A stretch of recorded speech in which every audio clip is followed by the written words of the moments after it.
down here. Quick toss. Catch made. Diggs has a touchdown.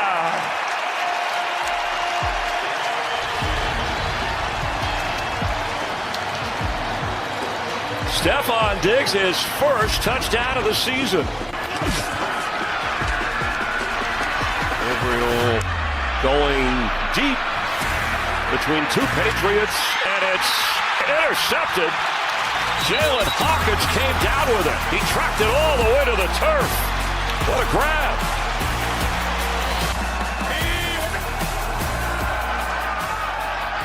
Dillion Gabriel to throw, and there's nobody home.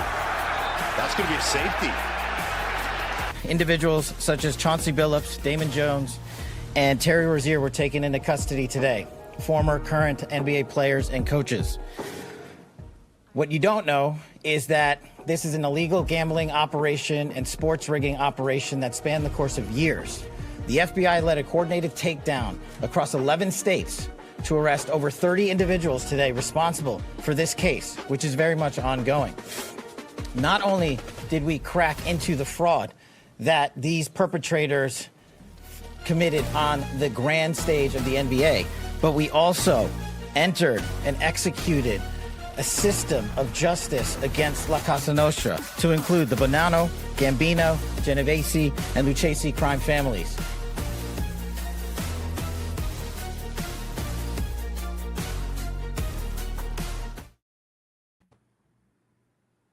Inside Edge Podcasting Network. I am Rob Rozycki. We have Anthony Alford sipping his beverage, and then we have the ever-present Eli Moon. How are we all doing today, gentlemen, on we'll just say a historic week in sports, and really the way that we look at the NBA has changed forever. How are we doing today? Well, I'll say this. Not ready for hoodie weather. Not ready. For starters, I'm cold. Yeah, Double A, you look like you just came out like from a chalet or just from a ski lift or something here. Like all I'm doing is sipping on tea, man. After that open, you got your high collar on here. You're getting ready to go. Like, are you just And I feel good on the side. I know we got a lot of great stuff to talk about. I want to say it feels good to be on the same page with one of you. Last week it was the sunglasses by Double A and Rozycki. But this week, me and Rob, we got the flannels in one way or another. And Double A, you're looking great. But unfortunately, not matching. That's all right. I look good. I look pretty. Yeah, it's fine. It's fine. All is well. By the way, too, this is going to be a test in focus for me. I know we spend a lot of time on the Cleveland Browns. I know we spend a lot of time on the NFL in general. So a lot of Browns fans aren't familiar with this Double A Moon. Your team can play at times other than 1 o'clock in the afternoon. Oh. And in my case, the six-time world champion Pittsburgh Steelers and Aaron Rodgers, they're taking on the Green Bay Packers right now. Literally, as we speak, we're talking to you about 12 after 7 here on the West Coast. Right now, we got Sunday Night Football happening right here. And it's going to be a test and focus for me because unlike most of the Browns fans, we record during Sunday Night Football, and sometimes other teams have to worry about. Was that shot necessary? We're already 5 feet deep. I would say 6. Yeah, but we're still a whole second half of the season. We're already buried. Yeah, you're only halfway through this roller coaster. I can't wait what you have in store for the next 7, 8, 9, 10 weeks of the season. But the good news, fellas, is for the Browns when something it's over. Well, yeah, but that when something absolutely like groundbreaking, earth-shattering happens, we can kind of slide under the rug a little bit. Like, oops, we lost. We did it again. It's pretty cool. I was going to say the one luxury the Browns do have at this moment is that they're just having poor performance out of the goodness of their hearts at this point. There is no external financial motivators seem to be happening. And unlike a few other people in sports, the Browns, they're just bad naturally instead of bad for another reason. Yeah, I'd say they lose honorably and they try their best. They try their best. Yes, Kevin Stefanski is the captain of the Titanic. The orchestra is playing. He is going down with the ship with his head held high, forgetting the fact that it was his navigation that got him in this situation in the first place. Hey, he says he got to be better. They're going to look at all aspects. Well, this one's on him. I That's understand. Never mind that the quarterback's 4.5 feet tall. But see, that's my thing. I know we're leading the show with the gambling stuff. Because my goodness, we don't need to talk Browns L's in the A block every show. But even when you gamble incorrectly, sometimes you got to look in the mirror and make adjustments. Or don't work for the freaking mafia. One or the other.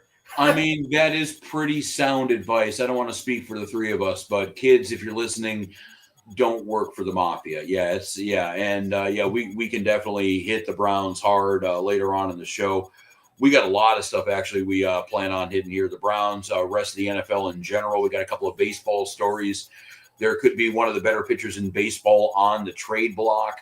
We will definitely hit that too. And then also some more college football coaches. They're going to be basically getting paid a lot of money to sit and stay away from the team that they were supposed to be coaching.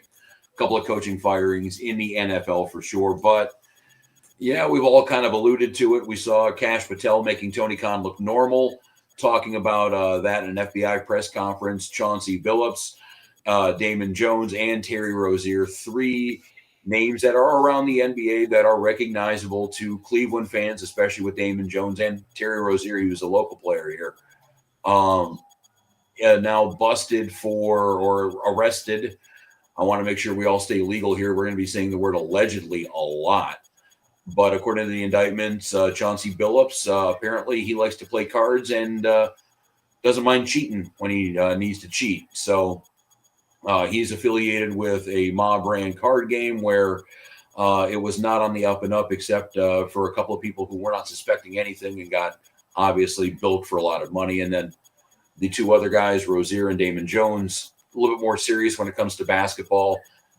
They have been accused anyway of selling proprietary information to bettors, injury information in the case of Damon Jones.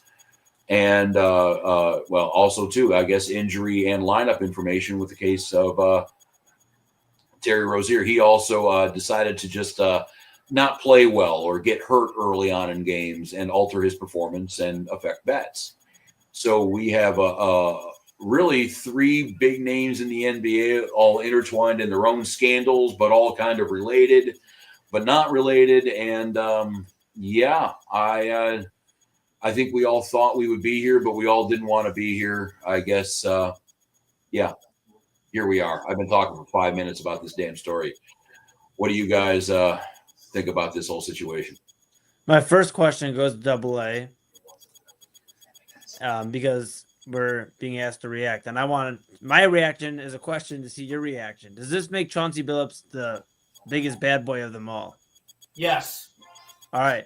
My second question is, how is it that the state of Ohio continues to get brought into bad news? We can't just have a Browns loss.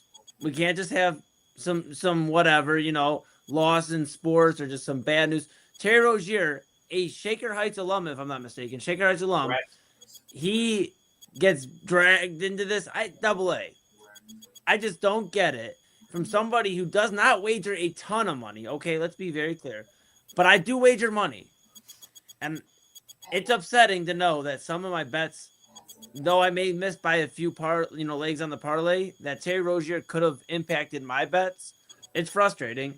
I think it's also, in a way, kind of crazy that this is being like, I said earth, shattering, groundbreaking, but kind of like joking in a way, because it's like, it is a big story, but we have so much going on, and they're making it out to be like Terry Rozier is some huge criminal, when yes, he didn't do the right thing, but I'm sure you guys saw him shackled up and walking in the Charlotte Hornets shirt, and I mean, yeah, I'm sure the Miami Heat love that wardrobe choice, by the way. Yeah. I mean, it's a big deal in the sports world, and like I said, for me, I'm not betting big units, but guys that are betting big units out there, it's a big deal. but also in the grand scheme of things, it's like we got a ton of stuff going on out here. And I think it's kind of crazy we're blowing this up as big as it is. The Billups stuff is nuts with the mafia stuff, allegedly. But, you know. Well, I got two reactions. Number one, with the mafia. If you're talking about, like, who is this worse for, like, out of the three, it's definitely Chauncey Billups. You're talking about the mafia. I mean, that tells me that he was losing bets, the X-ray poker, stuff is going on. So he owes for a long time. And I think he probably would rather go to jail than to deal with the L's with the mafia. Back to Eli's point, and really with the gambling. For me personally, I am happy that sports betting is legal here in Ohio. But the moment that sports betting became legal here in Ohio, I actually over time became less interested in it because it's different in terms of how you invest in consuming the sports product. If I placed a prop bet on Terry Rozier and people knew that he was faking an injury and I didn't, and I had a ton of money involved with that, I would blow a gasket, to be perfectly honest. Yeah. It's different when you are investing in your own money in bets. It's no longer, hey, I'm watching this sport, I'm watching this game, I'm watching this player for the love of the game, the enjoyment, your entertainment. It literally now is your money, whether it's play money or not, you're putting that into play. And I also got out of it, or, don't do it as much, because when I did win, it wasn't even satisfying. Like, I want, I should have put more money down. I should have betted more. I should have did this, should have did that. So to hear this news is pretty disturbing. And I'm not saying it's a new thing, but you do have more oversight, and a lot more people are invested in where their money goes. Well, yeah. I don't think it's a position of the show or any of the three of us that gambling is a bad thing. I know, Moon, you place a bet here and there. Double A, you just said your point. Even though you both know me, I don't bet. I think the last bet I put in a casino was 2 years ago for the Super Bowl the last one that Kansas City won. I bet that they would lose, that they would lose. So yeah, there's good. You still haven't gotten over that? That is what it is. I mean, it was $15 down the drain. It is what it is. But I think the thing that we have to be wary of, and yes, it's great on some level actually, that the sports books are involved with the leagues, where because of the Rozier stuff, the league was alerted to that moments the 2 nights after it happened. Like, it was almost instantaneous, so they can share information, they can get that going. I don't think this is an anti-gambling deal. I think we can talk about the normalization of it, the fact that we can all do it on our phones, or walk down the street. It's just there. I mean, Eli, you might be a little young to remember this. Double A, you were probably a little easier. But when I was a kid, 30 years ago, 35 years ago, this stuff was not talked about in public. This was illegal. This was stuff that, maybe you had an uncle or two that, went down to the barber shop every Sunday, even though they didn't need a haircut, but that was about it. It wasn't, talked about on the pregame shows. It wasn't talked about at the dinner table. But now, because of all of the integration, it is. So I think, people are much more dependent on, kids growing up now are much more intertwined with it, including some of the guys that are playing these games. You got to remember, the NBA dudes, how old's Terry Rozier? 23, 24, 25 years old at the most. So, it's become normalized here. I think the bigger story, and Eli, I do agree with you too, is this is not a showstopper scandal. This is not the Black Sox scandal. Nobody threw a World Series. Nobody threw an NBA championship. Nobody threw a game. To the best of our knowledge and to the best of these indictments, these are, Terry Rozier making sure he didn't get 7 assists in a game, or, Chauncey Billups accidentally whisper in an injury information, or what was it? Damon Jones about injury stuff with LeBron.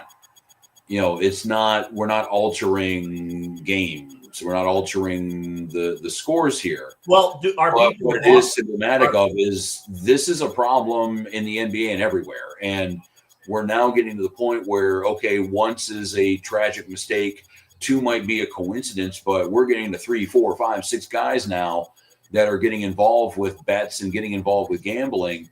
And to your point, Eli, you put down a bet, are you 100% sure it's going to be on the up and up? And people start asking that question. That is a very expensive question to ask for these commissioners. The Chauncey Billups thing is alarming because he's a coach. And you have control of rotations. You have control of who plays. And there are certain games in question. In fact, don't bring that take up to Boston Sports Radio today or this past week where they had a game. It was the Celtics and Trailblazers. And the spread was +9. And I believe the spread ended up, they won or lost by 10. Mm-hmm.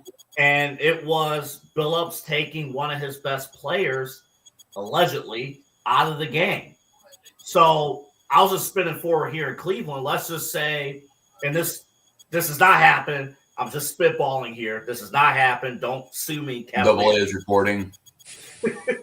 Let's say Kenny Atkinson took out Donovan Mitchell for the last 5 minutes of a Cavs game when Donovan Mitchell, who has no sign of an injury, has already put up 45 points. And we're only winning by 5 points, and the spread is 5.5. And Donovan Mitchell doesn't come back into the game. And then you later learn that Kenny Atkinson, in this hypothetical, is – I want to make that clear. In this hypothetical, Kenny Atkinson is charged with these allegations. That's a huge problem. That actually does impact the integrity of the game. Yeah, and that's the biggest thing is like when the game's impacted in the integrity. Whether you're a sports fan, a sports gambler, sports fan / gambler, we talk about integrity all the time. These athletes talk about integrity all the time. The integrity of the game, different things you can and can't do and shouldn't do. And I think that's what's frustrating from anybody that is investing. I get it, Rob. To your, you brought it up like this until like really the last, I guess like 15, 20 years. This hasn't become like, and really more so the last 3, 4, 5 years, gambling wasn't celebrated like this. But when every single time you turn on ESPN or one of these stations, these networks, and they're advertising betting, they have their own betting app. It's at the end of the day, it's how can we really fault the people that are gambling and making that the biggest thing about the sport when before a Sunday night game, you have, hey, here's our 3 picks of the game. You should tail it. It's they're encouraging it. So I just think it's a shame on the Billups, Rozier, and Damon Jones side that they have kind of tainted the game because it's like, who knows if, I know we're getting into the real fine details of it, but it's like, who knows if somebody had a Terry Rozier stat line. And we actually, there is rumor allegedly going around about Terry Rozier in a game this year, looking very questionable, and then going out with an injury. But it's frustrating. Guys are losing out on money. On a side note, I lost out on money, and, that was just by pure lack of big man brutality. But, you got a problem? You talking about this? Yeah. That for anybody looking at home, I just want you to know.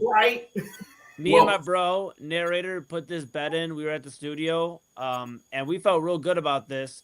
And apparently Jared Allen didn't. So that's tough. That's tough. But that's at least I know there's integrity. I'm just saying, could you imagine like being somebody finding out this news and betting on Rozier? And the way they do betting it's like after a certain time you're played in the game, you can't be taken out or like voided or anything like that. There's a lot of stuff like that. So I just think that's the biggest thing. That's the word of the segment, I feel like, is integrity. And that's what's been lost. Well, if you're going to keep betting involved, keep some sort of integrity. Well, and it's there, and it's not coming back, and we can have a discussion about the ethics of it and the leagues that hated this stuff for so long now. Suddenly, pretty much since the pandemic, accepting all of the books with open arms, and accepting all of the money, and accepting and we see the players' salary skyrocket, and the gambling money is definitely big money. It's here to stay. ESPN is going to be talking about it, and I'm not going to lie. I don't want to speak for the two of you, but if this show had an opportunity to work with DraftKings or FanDuel or any of the sports books for a sponsorship, for any sort of content deal, I'm sure we would accept it with open arms, because that's where the game is played right now. I'll speak on behalf of the network. Yes. Yeah.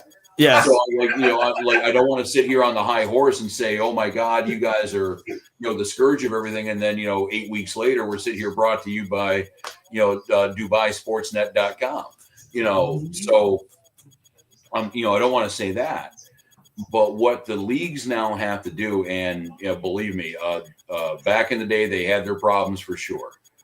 They got to take kind of a page out of early 20th century baseball.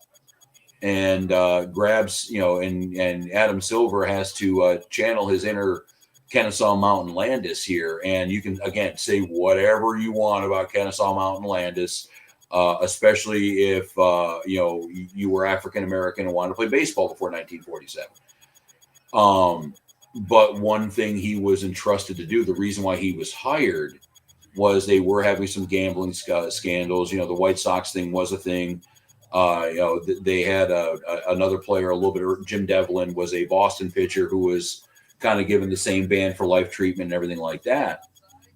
So they did have some gambling scandals, and people were saying what Eli is saying, like, is what I'm watching on the up and up, is what I'm betting on even on the up and up, is whatever on the up and up. And he came through and put the hammer down. He looked at the 9 White Sox guys, 8 men out, and said, I don't care if you were acquitted in the court of law. And they were in federal, same exact situation that these guys are in right now. And apparently they lost some of the transcripts, allegedly, and they were found not guilty. But Landis said, I don't care if they found you not guilty. I find you guilty, and none of you are ever going to be affiliated with a Major League Baseball team for as long as you live. There is no debating it. There is no questions. And do not pass go. Do not collect $200. You are going to jail. And if that means stripping Chauncey Billups of a Hall of Fame induction, that's what it's going to have to be. You need to make it clear to everybody involved that this shit is not going to happen, because if Eli's attitude goes around to everybody and all of a sudden, it's not just one dude thinking, what am I betting on? It's now a few million people. Those billion-dollar contracts go away. The ratings go away. The player contracts go away. Everybody goes home. The owners, the players, the coaches, the dude selling hot dogs, the guy across the street from Rocket Arena selling the bootlegs Cavalier gear a few hours ago for the home opener. They all go home. Yeah, let's think about put it down now. Yeah, let's think about this for a second too. Let's just be realistic about it. We're not talking about LeBron James. We're not talking about Stephen Curry. We're not talking about Michael Jordan, who had things going on 30 years ago. You're talking about, respectable names in the game of basketball, but guys who are not big enough names to take down for the NBA to lose out on everything on. So they got caught. Chauncey Billups, Damon Jones, Terry Rozier, they got caught. And these are the 3 names that may have to be made an example out of. But just know that if this was LeBron, if this was years ago, Michael Jordan, in baseball, if this was Shohei Ohtani, there might be extra measures being taken. Might be. To ensure that they're not in trouble the way that these guys are right now. Well, and you could make a twisted, warped argument that Jordan, Ohtani, LeBron, those kind of names, if it was, and again, I just don't want to yell out names willy-nilly here because, again, none of these guys are not even close to any of this stuff. But if it is a, Patrick Mahomes type or something like that, then you're talking about, you can make the argument that them going down would damage the league more than the betting would, when it comes down to cash flow and exposure and credibility. And so, I can understand that. But I think they're even at the point where, if LeBron at this point in time, if it was somebody in that level, if it was a LeBron, KD, Steph Curry, old guard kind of player, bro, LeBron, you have given us 23 wonderful seasons of entertainment. If it's somebody like him, bro, you're definitely not owning a team in Vegas, you asshat. He's done. Like, you got to nip this in the bud right now. And the NBA, out of that young crew, there's not anybody that I can see that if they were to disappear tomorrow and not play another game, if it's Jokic, if it's SGA, if it's anybody in that new guard, if anybody's involved with this, they have to go home because either they go home or everybody does. And I don't care how important you are. Like, and I know, these guys, their real job is to make money for the owners and everything like that. But one of the jobs of the commissioners is to protect this game. And Adam Silver, I know he's a player's, commissioner here. He's BFFs with everybody. He wants to be the cool dude at the party, but he's going to on some careers right now. Pretty interesting. And Eli, there are rules in place, right? Like the NFL today released a statement again saying, hey, if you work, and we have friends, we have acquaintances who we know work for NFL teams, they know they are not to place any bet on NFL football games. The rule goes so far as to they are not even in consent to step in a casino. Yeah, they can't even grab a buffet. They can't even. And again, when I say this, and we'll leave names out, but we are friends of people who work for NFL teams. If we invite them to a casino, they have to say no. They can't go.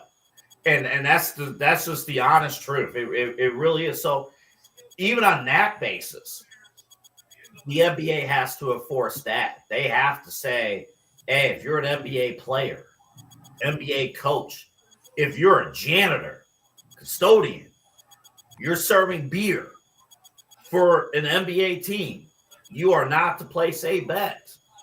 I mean, it is crazy that there are some rules in some of these leagues where you can bet on other sports because, it's a two-pronged problem. You have altering games, you have altering, actually, screwing around with stuff like that. But then, you also have kind of another situation where, oh God, here, like this is just such a freaking, it's a ballistic topic here because you can screw up games, you can, injury information, you can, mess with all this stuff. Either, you mess with your own games or you completely screw up a bet like Eli just did. Instead of go for a quarter, it's $250,000. And then they look at you and say, I know that was a baseball bet and you're a football player, but hey, now, I know a good way you could work off that contract. And even if you don't want to, we can just let everybody know you put the bet in with us. I mean, there's a major, I know we're going to go to break here in a few seconds. There's a major football story out of Baltimore. Lamar practice time? With Lamar. Yeah, actually, I booked to mark that story just in case here. And I know we might get to it later, but like with Lamar, like was he a full participant with practice or was he just limited?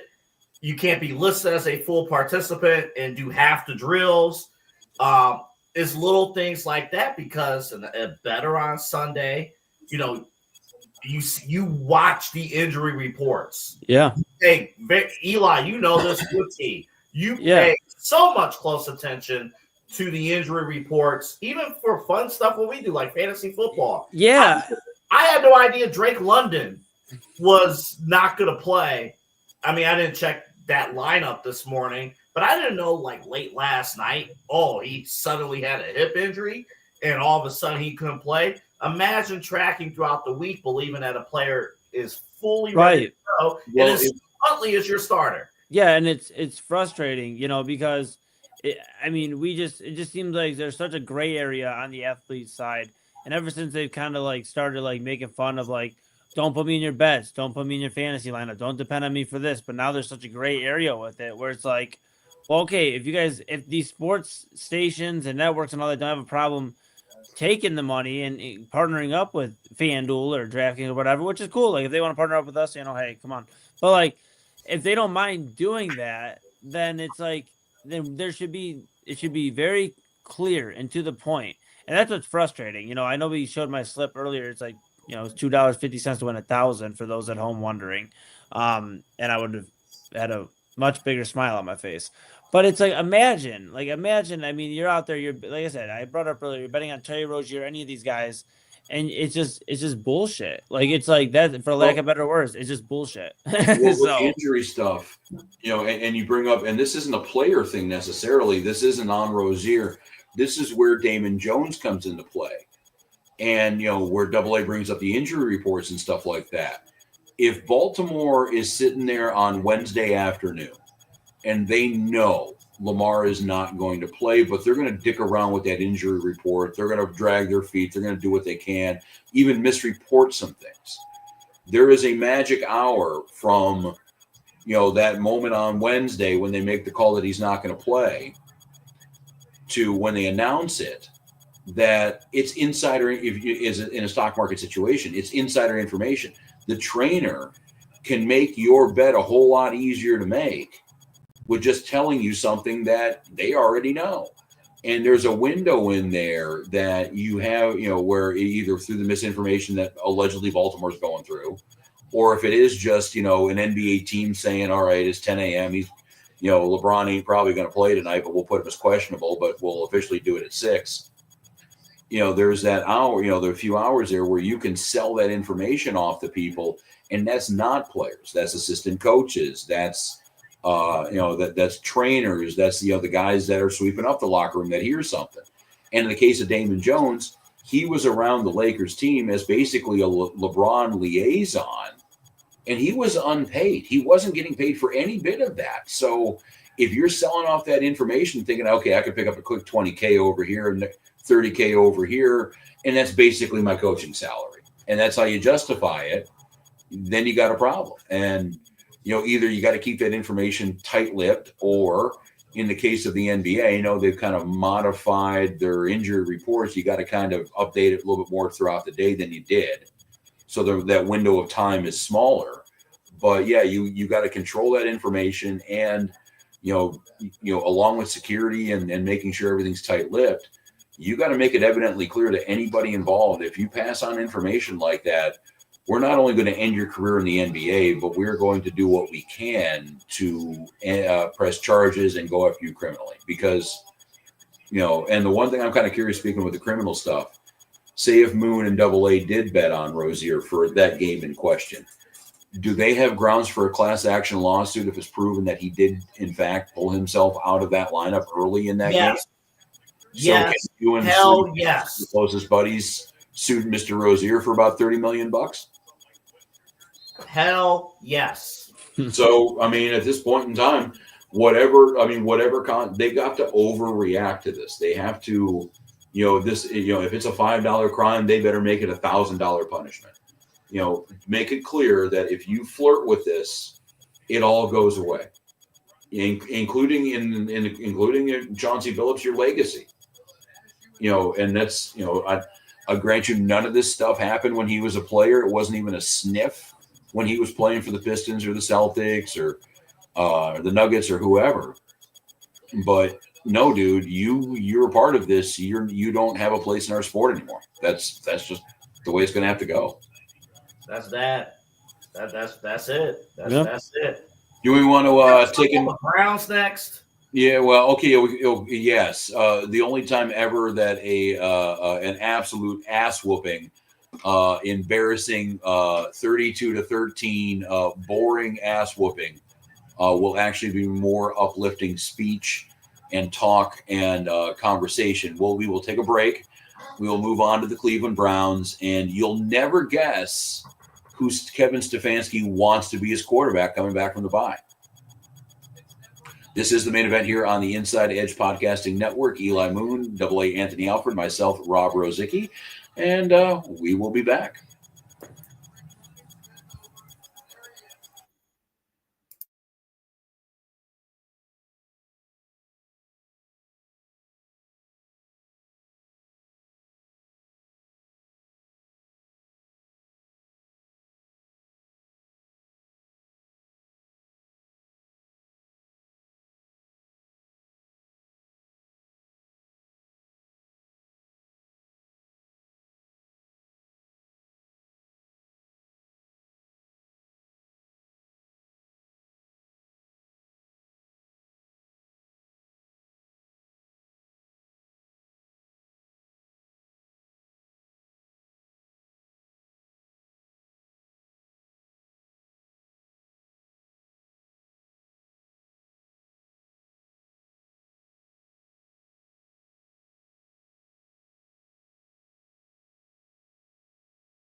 going deep between two Patriots, and it's intercepted. Jalen Hawkins came down with it. He tracked it all the way to the turf. What a grab. Looking into that sunshine.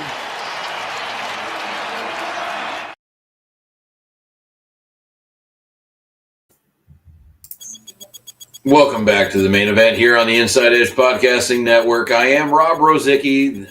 Anthony Alford just disappeared, and we have Eli Moon sitting over there too.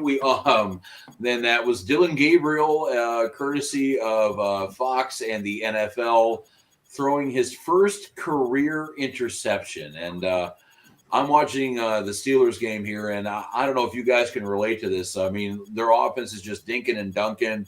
A lot of 3 and outs. I mean, they're down by 10 points now. Just not a whole lot of action. They're actually wasting a pretty good pass rusher now in T.J. Watt when kind of on a floundering defense. Watching this team actually kind of do what they're doing against Green Bay is a little depressing. I don't know if you guys would really know anything about that, would you? Well, I'll say this. We found out today why Dillion Gabriel, as we see in the clip, just doesn't air it out. And we see why the Browns are afraid to throw the ball deep. Look, I'm on here and I'm talking about progress. And I'll say it. I did say they'd win by 10 this week. They didn't. They didn't even cover. But I think we got more answers out of today. I think we got a lot of answers. Well, I mean, you had Gabriel in a situation where he was down a couple of scores in the second half. They were, it was a point in time where any pro offense understands, like the Steelers are in right now, again, down 29-19 against the Packers, that you're going to have to open up the offense a little bit and throw it downfield. And that didn't happen all that effectively. So naturally, Kevin Stefanski took that information and figured out, he's got a bye week coming up, and he can actually make a a methodical, calculated decision on who the quarterback's going to be, knowing all of this information. And Kevin Stefanski, he was asked that very question in the post-game press conference, and he had this to say. Look at everything we're doing because the results have to be better, obviously. When I say look at everything, there's just when you lose like this, you have to look at everything, every position, everything I'm doing. There's just it's frustrating for where we are as a team. So every position you have to look at. But let me say that with a young quarterback, you understand that there's going to be ups and downs. Yes, it does. But I just want to make the point that we just have to be better. Are we doing enough with the quarterback position? Do we need to do a better job? And I know the answer is yes. So it looks like Dillion Gabriel is going to be the quarterback of this team for the foreseeable future, despite the fact that he hasn't shown in 4 games that he can really throw the ball down the field. I was willing to give him the benefit of the doubt. With the first 3 games, he was playing pretty safe football. He wasn't turning it over. Obviously, that we saw the interception he did throw in another one, both of which the Patriots got points from. We can talk about the actual game itself for sure. I mean, Myles Garrett, 5 sacks. Good job, Buckaroo. But, if we do want to, we can talk about this game, or we can talk about the logic behind keeping Dillion Gabriel under center. I understand Shedeur Sanders missed today's game with a back injury.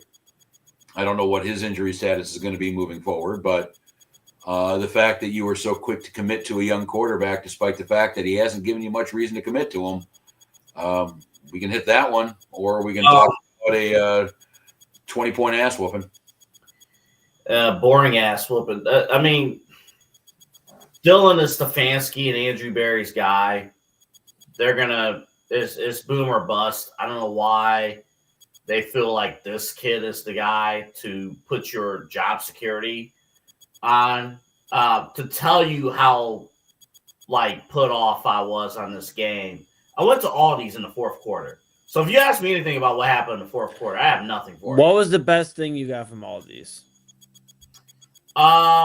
Well, it was what I forgot to buy Saturday, which was paper plates and silverware. They got some pork egg rolls pre-made there now that, like, I swear by. I grab a couple of packs of those every time I show. Dude. That and Trader Joe's pot stickers. Dude, I got lasagna from there last week. Okay. Oh my God. Oh my God. Man. I am a P1 Aldi shopper, not a sponsor.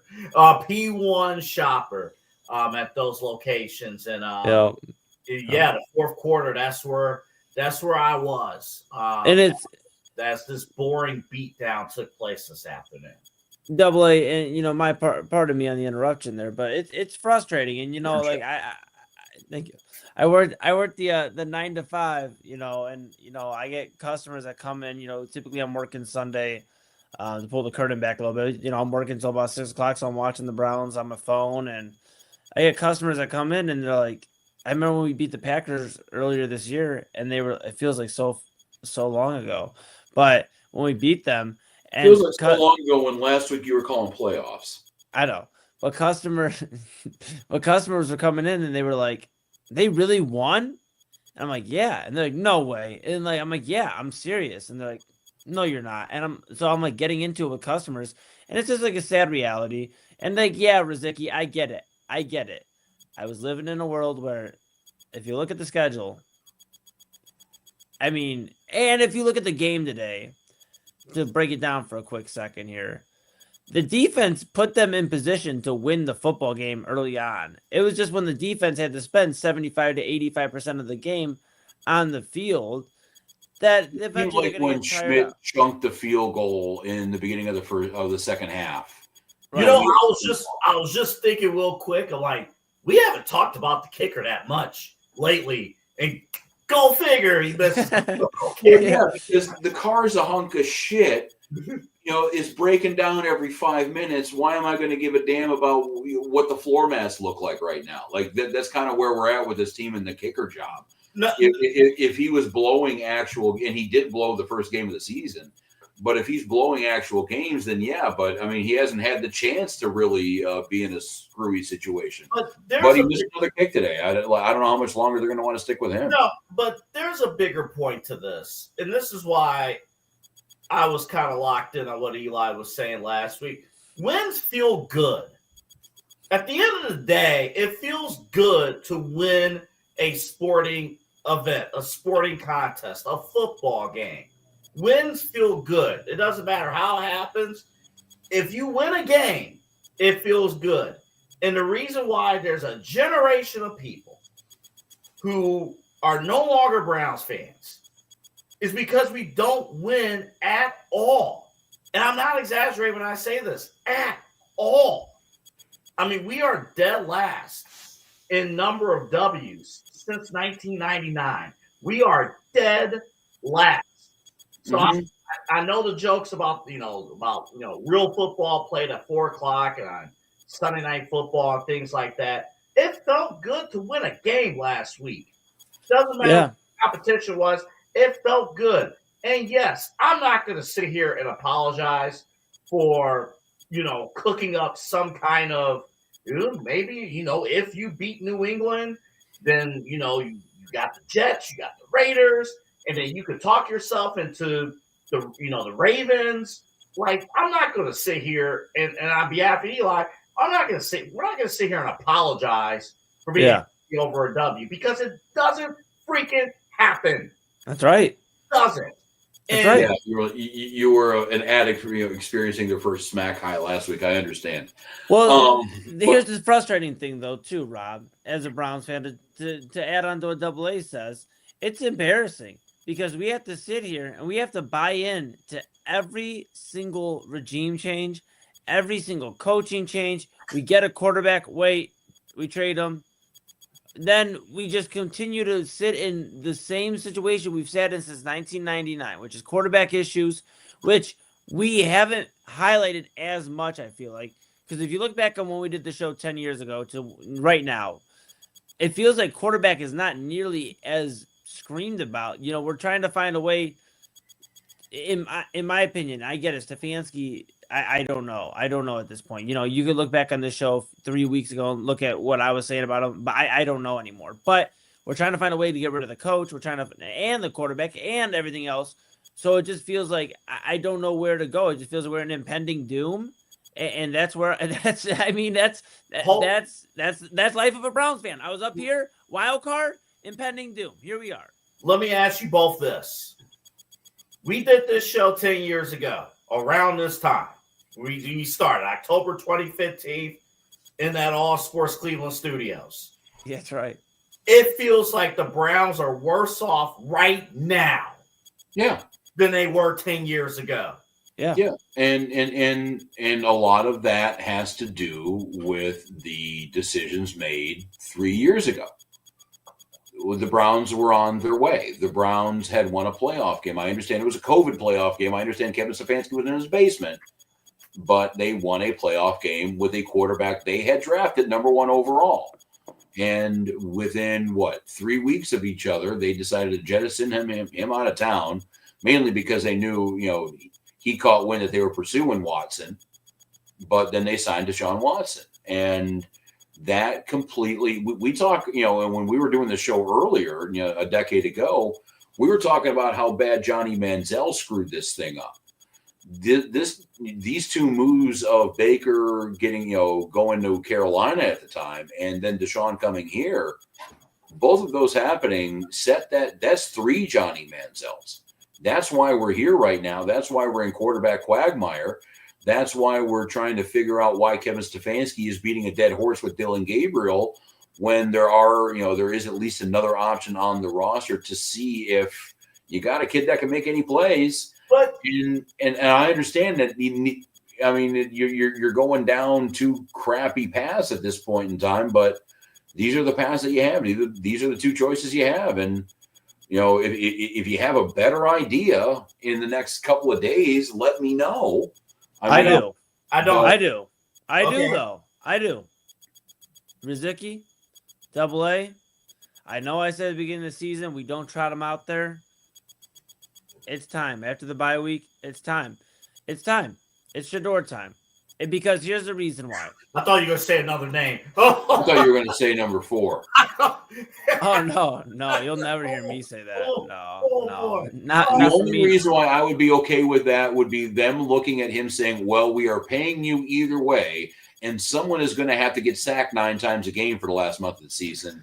It might as well be you. That's why I do think he's going to play this year. I know, but I think people are upset about that. I think he's going to play for that exact reason. Yeah, but go ahead. You're cool. I just think it's Shedeur. I just think it's like the Browns could have won this game. This game's final score was bad, but in that first half, the Browns had a few opportunities where they could have really turned this into a game where they had momentum going into halftime. And I talked about it last week.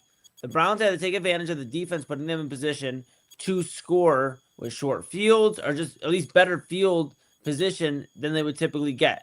And they didn't do that. So I think a guy like Shedeur, and that's just where I stand. I'm a Shedeur Sanders guy. I believe in the guy. And I think ultimately he would have won today's game. I'll stand on that. He would have won. He would have made a few extra plays. No, I'm not going that. He would have made a few extra plays that Dillion Gabriel just simply physically cannot make a deep throw, a on target zip on the ball. It just feels like he's playing, like 35, no offense, Rozycki, but like 35 and up softball, and he's just lofting it up in the air. Like it's embarrassing. I'm not going to go that far about today's game with Shedeur. What I will say, though, I don't even know if I want Stefanski touching Shedeur. I'm at a point right now, I look like what's worse, the chicken or the egg, talking about Stefanski or Barry? And my answer is yes. My answer is you had an offense today who did nothing after the first drive. It's the same script. It's that opening drive, the Stefanski 15 plays. Yeah, they can scheme if they got 3 days to do it. Yeah. They can scheme. They have a whole week, but he fails to make adjustments, and you have 6 or 7 straight drives of 3 and outs or just limited play. And that was before the interceptions with Gabriel.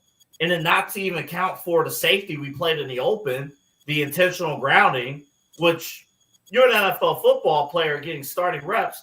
that should not happen. That tells me you're not being coached well. So you got that. But I also will add, on top of everything that's going on, you can name a laundry list of star players across the NFL that could have been playing here that we passed up on because Andrew Berry, I don't trust his evaluation. I don't trust the scouts here in Cleveland. I don't trust that these guys have the ability to put a good football team together. So fire them all. Fire both of them. It doesn't even effing matter. The one thing I'll give Barry is this rookie class. It seems like these kids can play besides the quarterbacks, but the quarterbacks are a big weight on it. But I think it's a bigger point than just Barry or Stefanski individually, together, whatever. I think if you put Patrick Mahomes on this team or Baker Mayfield right now on this team, there's not going to be a lot of success. It's a bad organization. It is from the top on down. It is not just Barry and Stefanski, but it's the guy who hired him. It's the decision makers that are around him. They constantly put themselves behind the eight ball. They shoot themselves in the foot. They get in their own way, whatever cliche you want to use. They make life harder on themselves, it seems like, by the day, with roster decisions, with business decisions. You know, we haven't even really ever on this show talked about the fiasco around the stadium. You know, and there's a lot of drama with the city of Cleveland. If you're local, you obviously know what's going on. If you're not, check it out. Just Google Jimmy Haslam and Brown Stadium and Brook Park, and there's a lot of bullshit. There's a lot of drama. There's a lot of unnecessary crap around it. And that's what this organization has been about long before Jimmy Haslam took over, but Haslam just kind of kept it going with a pretty, energetic spirit here. But the way this team is built, and it's not just the Browns. I don't want to just single out one team in this. There are plenty of bad organizations out there that do get lucky once in a while. Look at Carolina. We'll see what happens now with Josh Harris owning it, but with David Tepper, I mean, it was a shit show. You talk about the Washington team. Oh, I'm sorry, Josh Harris owns the Washington team right now. That might have changed over from Daniel Snyder. David Tepper currently owns the Panthers. You want to talk about a bullshit owner? He's him.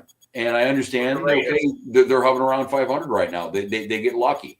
The Bidwells in Arizona, same kind of thing. It's the teams that no matter what, in a league that is designed for parity and for the bad teams to get good, as Aaron Rodgers throws a fucking interception. I'm sorry, fumble. Same result. Other teams have the ball. In a league that is built for bad teams to become good pretty quickly, look around at all the teams that have constantly been shit, and those are your bad organizations. It seems like, look at Detroit. All that had to happen was the old owner needed to, knock on heaven's door, and the new generation took over, hired Dan Campbell. Now you got a different vibe in town. And Dan Campbell, it's a bad organization. And Dan Campbell could have been here. Yeah. And didn't believe in running the football of this organization. And it's frustrating too, because you can go all the way back to Bruce Arians and talk about what it could have should have. Yep. We've talked about this. Yeah, we've talked about this. It's frustrating to the point where Cav, I know we're talking football here in this segment, but just touching on the Browns, it's like Cavs basketball is back. They are looking, interesting, and I think that, the Browns had their chance. They really could have caught some momentum here today, especially with the Cavs having their opening week this past week. I think it really could have been a lot of fun here in Cleveland with the Browns chasing, whatever. Maybe they don't make a wild card spot. No, they certainly don't. But, it could have been at least a little bit more entertaining than this. Now we're sitting here talking about who needs to go, who needs to start. It's not a good look. This is the alarming part, because for a lot of years we have bad seasons like this, and you get a good win on the schedule. Fans, a lot of sports talk media, you know what? One more, you can turn this around. Things are good. it really, other than, Eli's optimism, a little bit of mine's, we were kind of the outliers, honestly, because there was a ton of fans who did not believe in that Miami win last week. There were a ton of fans who basically said Dillion Gabriel, who coming into today had 0 interceptions, he was 1 interception away from losing his job. There was a lot of lack of goodwill because now people it's finally settled in that there is no hope for this. That's what it is. Hold on, real quick. That it is finally settling in with this organization that nobody in Cleveland, nobody trusts the Browns organization as is under the Haslams. And to your point, Rob, that leads to lack of jersey sales. That leads to tickets. That leads to people not even watching the team or listening to the team. That's bad business. Well, bad business. And I think that's where it has changed from years past. And I understand, Haslam, has been around for a while before him. We had the learners going. But it seems like right now, we're used to having no faith in the players. We're used to having no faith in the roster. I mean, it's 0-16, 1-15. We're even used to having no faith in the coach at times. But this is the first time I can really truly remember no faith in the players, in the coaches, in the front office, in the leader, in the actual leader ownership box. There is literally no faith in anything. And the Browns, I was going to look at you guys and say at least the silver lining on this one is that you do have a couple of first round picks coming up in this draft. But if you don't have any confidence in the guy making the picks or the guy who hired that guy who's making the picks, then you could have 10 first round picks. And I don't think we've seen this team botch, multiple first round picks. Remember, this is the same franchise that drafted Johnny Manziel and Justin Gilbert in the same year, in the same round. So if you have no faith in that, then what are we really doing here? So, and what's to say too that I can see Stefanski doing this. Dillion Gabriel goes down. Something happens, right? It won't be Shador going in. Bailey Zappi. I mean, it seems like even with the draft process, with that stupid fake news 4-quarterback battle this past offseason, that was truly fake. It seems to me that it's clear. It's not even a cease. It's clear that Stefanski and Barry, they don't want Shador. No. They don't want him. That's why there were talks this week about potential trades. And I think ego might have a little bit to do with it now, too, because even if he can play a little bit, he comes in and then all of a sudden now, why does Foghorn Leghorn in the owner's box know more about quarterbacks than we do? So, there's a lot of – it's a lot of wasted energy. They spend a lot of time of their day devoted on crap that isn't helping them win football games. They could all go. And to go inside baseball on this show and on this network, I mean, I know there was big news in the A block that we talked about. There's a reason why the Browns were in the B block of this show. And there's a reason why, if this trend continues, I know people tune in for Browns content, but I mean, next week they're on bye, so we'll see what a show looks like really with no main, unless Dillion Gabriel finds an inflatable swan in Las Vegas over the week. I don't know if we're going to have any stories really to talk about. Myles Garrett goes 140 down Route 71 again. Yeah, and Myles Garrett throwing his helmet down, he's doing a really good job at pretending he cares about winning and losing right now. He's doing a remarkable job. It's not quite as fake ass as LeBron, but he's doing a good job at least feigning interest in winning, because certainly, he's got about 40 million reasons why he doesn't really truly give a shit about. I mean, he had 5 sacks. Good job. He's going to get the record. And again, to be fair, he plays hard. 5 sacks is a huge. That's a big accomplishment. It is. But he made this choice.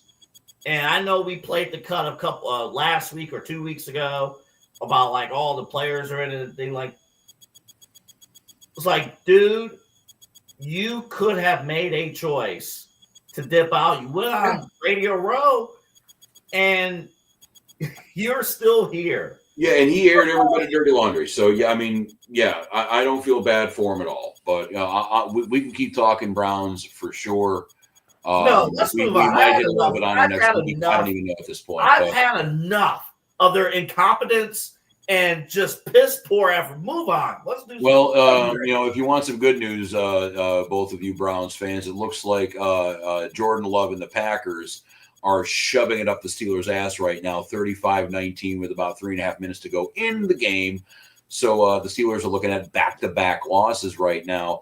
I'm watching the NFL action and kind of keeping an eye on everything. There really didn't seem to be a huge, compelling game. It was a lot of dud games this week. I mean, we did have some surprising, results right now. I don't think anybody picked the Dolphins to walk away out of Atlanta with a win. Yeah, that's all I'm saying. That's all I'm saying. Strength of schedule. The Browns win against Miami would put them in consideration for a playoff consideration. The Browns fan base is very good at the transitive property.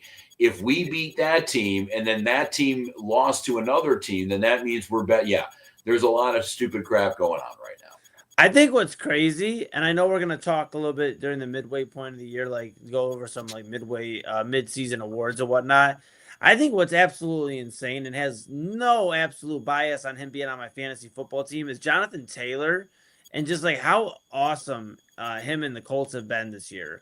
They've just been a really cool story ultimately.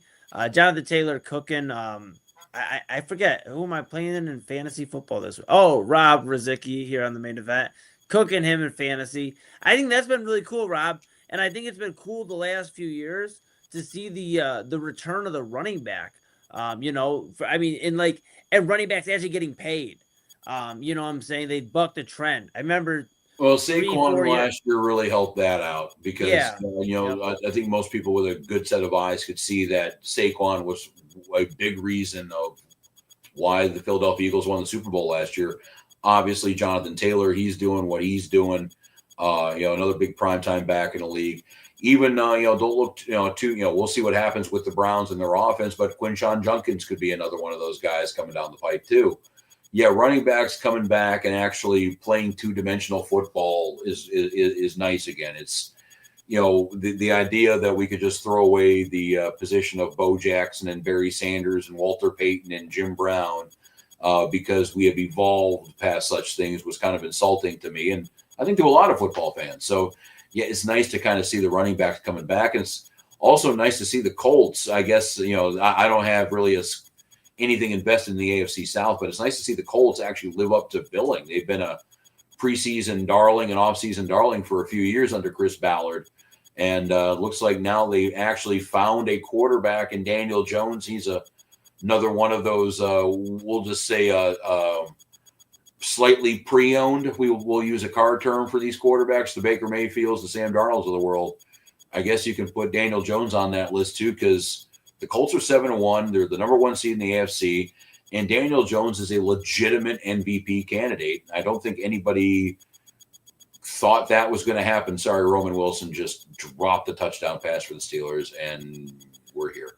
Rob, we are Browns fans. We have no sympathy for your receivers dropping the football. I mean, it is what it is. I mean, your team will still win the AFC North probably at 8-9 or whatever the hell the records are. The reason why the Steelers are going to win the AFC North is because a team has to win the AFC North. A one-eyed man is still a king of in a world of blind men. So Cincinnati was on their way and they blew their game to the Jets today. And that's what I was. Yeah, that was another big surprise too. Yeah, the Bungles going down to the New York Jets here.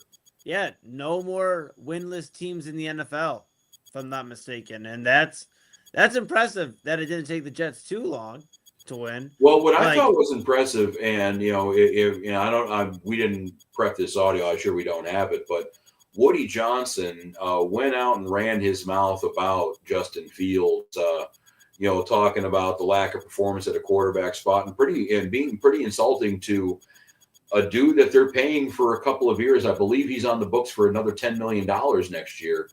And I hand it to Justin Fields for blocking all that out because he was not going to start.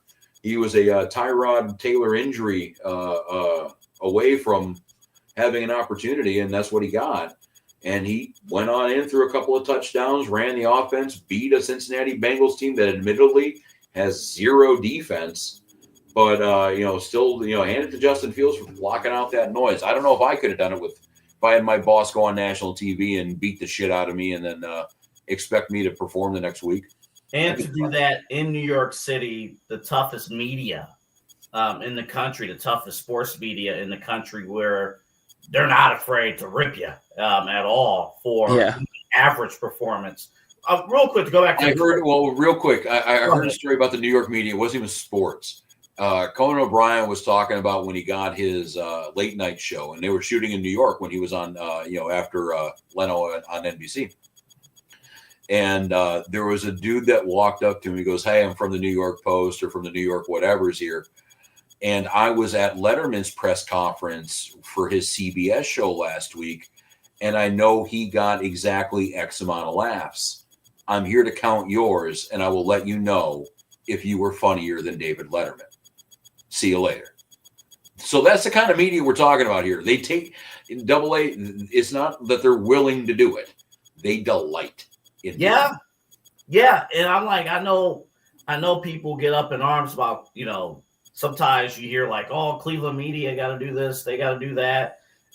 When I hear players complain about Cleveland media for any reason, I'm like, go to New York, go to Philadelphia, go to Chicago. See what's really going. Go to Detroit. See what's really going on. Somebody like, I don't know, Francisco Lindor. Like, you think something you think is bad here, go there and see what's going on in those towns. Well, AA, you had some thoughts on the Colts though. You had some thoughts on JT. Yeah, he's doing well, and Daniel Jones. I wanted to talk a little bit about their owner. One of three owners, of course, we know Jim Irsay, passing away. So it's kind of like a family atmosphere. And, what's amazing to me is seeing an owner, his daughter, actually investing, actually going out of her way to learn about what's going on with the organization, what's going on. And she made a point. She's wearing the headsets. She's on the sidelines every single week. She's been doing this for a little bit of time over these last few years. And she made it a point. She's like, if you're going to hire coaches and staff members and things like that, like expensive positions, you need to know what's going on in your own building. You need to know on game day what is going on. And if you don't know, you need to learn. I go, again, one of my favorite TV shows is Bar Rescue. And, Rob, you're in the bar business. If I want to run a bar and own a bar, but I refuse to learn how to cook, I refuse to learn how to bartend, I refuse to learn the business, and I just rely on my employees, but some of the employees are not good, how am I supposed to make my business successful? Believe me, I work for guys in this business that are that way too, that are just, they think they go on the line, they cook a cheeseburger and they think they know everything there is to know, and it is frustrating. And I think that's why the three of us are, working for the company that we're working for with this podcast, is because it isn't a massively, corporate. We don't have a corporate fuddy-duddy walking in who knows nothing about this stuff and telling us what to do. So we do have that kind of freedom and that kind of respect. But it is a good idea, especially, you got a new generation of ownership here with the Colts, and in theory, these, women are going to be around running this team for, the next 30, 40 years, at this rate. So, yeah, you better learn how to do it. And you don't have the luxury of learning by mistakes in the NFL anymore. There were stories about, you want to talk about the old Steelers and stuff, Art Rooney hired a guy to coach the Steelers while coaching Duquesne football simultaneously. So you learned you couldn't get away with that kind of stuff now. I'm not saying anything that bad is going to happen with a new ownership group now, but I mean, it's better to kind of learn that stuff on the sidelines and learn that stuff by doing instead of by failing. And it looks like, Indianapolis is going to have that, and it's going to be, it's probably missed, with, I know Irsay, Jim Irsay, the old man over there, with his, extracurricular issues, with a lot of, some of the reasons that actually contributed to his early death, did not make him the most stable presence in the ownership box. And maybe now having this, three-headed monster here over in Indiana might make things better. So, yeah, the Colts, I don't know if it's a coincidence that all of a sudden they actually have some owners that are kind of more hands-on. That's the second they start the season 7-1, and they're the number one team in the AFC. I know we got a break. I just think about Indiana sports in 2025. Colts are at the top. Pacers go all the way to Game 7 of the NBA Finals. The Indiana University football team is the number 2 team in the country right now. The Fever. Caitlin Clark and they're in the WNBA Finals, weren't they? Yeah. Like, they got it going on over there in Indiana. Mm-hmm. They just do. Crazy. Yeah, my final point is completely Colts unrelated, but at one time, to tie this all together, I saw them play at Thursday Night Football in Indianapolis. The Bo Nix is for real, fellas. That's what I know we're talking a little bit of what impressed us. And I know there wasn't a ton that surprised us in the NFL. Bo Nix is for real. And I know we're talking about the Colts and how they're a problem right now for the AFC. The Broncos team, as they continue, and we talked about that big win, that come from behind win last week against the Giants, from the jaws of defeat, just crazy. I think as this Broncos team continues to catch momentum and fire with these young guys around Bo Nix, Sean Payton's having fun coaching football again for the first time since he's come back and joined this Broncos squad. And I think Bo Nix is the real deal. I really do. Well, and I think, Bo Nix and the Broncos are the real deal. I think, obviously. And if Sean Payton has the ultimate success and wins the Super Bowl in Denver, he'll be the first coach ever to be the head coach of 2 Super Bowl winning franchises. So that'll be saying something. But I think something you can also take away from that Bronco game, and it's also something you could probably take away from this Sunday night game that's about to go final right now, Green Bay beating Pittsburgh 35-25. The Cowboys and the Steelers have something in common right now, and that's they really can't play defense. A lot of missed tackles. I did watch a lot of that Broncos game after the Browns game today. A lot of missed tackles going on, bad secondary play. You could say the same thing about the Steelers. Only the Steelers didn't trade their best defensive player the week before the season started. So it is what it is. But yeah, I mean, you're having some teams right now. It's been 8-9 games. You can actually get some sample sizes in here. The Colts are for real. The Broncos are for real. I think the Buccaneers are going to be for real. They beat the Saints. I know it was the Saints 23-3 today. But there's also going to be some teams that the jury's still out on. What's going on with the Niners? What's going on with the Texans? They played each other today. Houston came out with a win. The Bears and Ravens, Baltimore got back and won a game even though they didn't have Lamar. So they're now 2-5, and the Browns have company in the cellar of the AFC North. And then, the Bills, obviously, they beat another pretty mundane team in the Panthers today. So what are they really doing? I think that's why teams like the Chiefs and the Eagles right now, even though they're not perfect, there's, a lot of faith is going to be put into them over the next few weeks. So, yeah, I mean, there's a lot of football that's already been played and a lot more football to play. And we'll actually next week, without a Browns game, without a eulogy to write, we'll get into a little bit more of the rest of the NFL and actually spend, 15 to 20 minutes on, we'll have some MVP picks. We'll figure out at the midpoint of the season what teams are for real and not for real, contender, pretender. I know that's been done a few times on Sports Talk. We'll try that one out for size. But yeah, we'll get pretty much a midweek NFL report card or midseason NFL report card coming up next week in lieu of any sort of meaningful Browns talk. But we will take a quick break right now. We got some news and notes coming up. Again, a couple of baseball stories. We got a Major League ace that could be on the move because he's only $250 million apart from his team on contract negotiations. We have a star player in baseball getting called out by his boss. We have an NCAA head coach, Power 5 SEC school. Looks like he's going to be looking for new work coming up or not. He's got $50 million. He can do what he wants. But we have a lot of news to talk about, and then we'll figure out what the hell we have learned over the last 7 days. And then we will get you guys going on your merry way. Anything else about the NFL before we get out of here, gentlemen? Well, at least we're talking about relevant football, except here in Cleveland. And at least it's football weather, I guess, officially. So happy fall and football. Happy fall.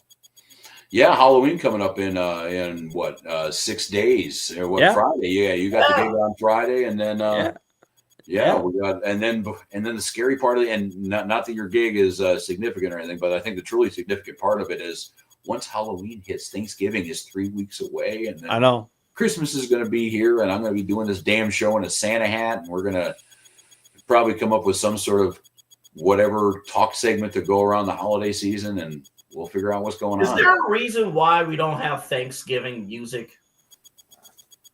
Actually, I don't know. I believe, and you can look this up over the break, and anybody in the comments section could contribute. Correct me if I'm wrong, but Jingle Bells was written as a Thanksgiving tune. That's great. I want one of these dealerships to promote. Hey, get your upcoming Thanksgiving family deal with Jingle Bells. Jingle the bells. If you go by car dealerships and how much they care about the holidays, Toyotathon is more important than New Year's. Hold up. You're going to have Jingle Bells with turkey legs. Jingle Bells. Jingle the bells this Thanksgiving, and come on out and get a new Toyota. Okay, I think on this note, I think we all need a break. We need to get some fresh air. We need to walk around and think about what we have done the last couple of minutes here on Where's this my fine podcasting program. Thanksgiving special? Give me my free 4th Thanksgiving special. And where's the Macy's parade? We need to come up with some sort of Thanksgiving or holiday special for the show. I mean, we're a few months away, so I think we can come up with some sort of planning. I don't know if we all want to get in the same studio or do a watch along, or maybe pick one of the Thanksgiving Day games, because I think they're actually supposed to be pretty good this year. So maybe do a live watch along or something. I'm sure all of our families would be very happy if we sat down in front of this thing for 3.5 hours. But yeah, we'll figure something out. But speaking of figuring something out, we're going to take a break, figure that out, and then we're going to come back with our news and notes. We're going to come back with what we've learned, and hopefully Double A and Moon will stop just grinning here in the corner. I want turkey legs now, man. I'm going to get some turkey legs. Yeah, I could do a turkey sandwich. Come I'll on. talk soon. Yes, this is the main event here on Inside Edge Podcasting Network. I am Rob Rozycki. We got Eli Moon and Anthony Alford. He is about to hit stop on the stream, and we'll be right back here after this break. Again, this is the main event on the Inside Edge Podcasting Network.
Welcome back to the main event here on the Inside Edge Podcasting Network. Sorry, I just got done coughing.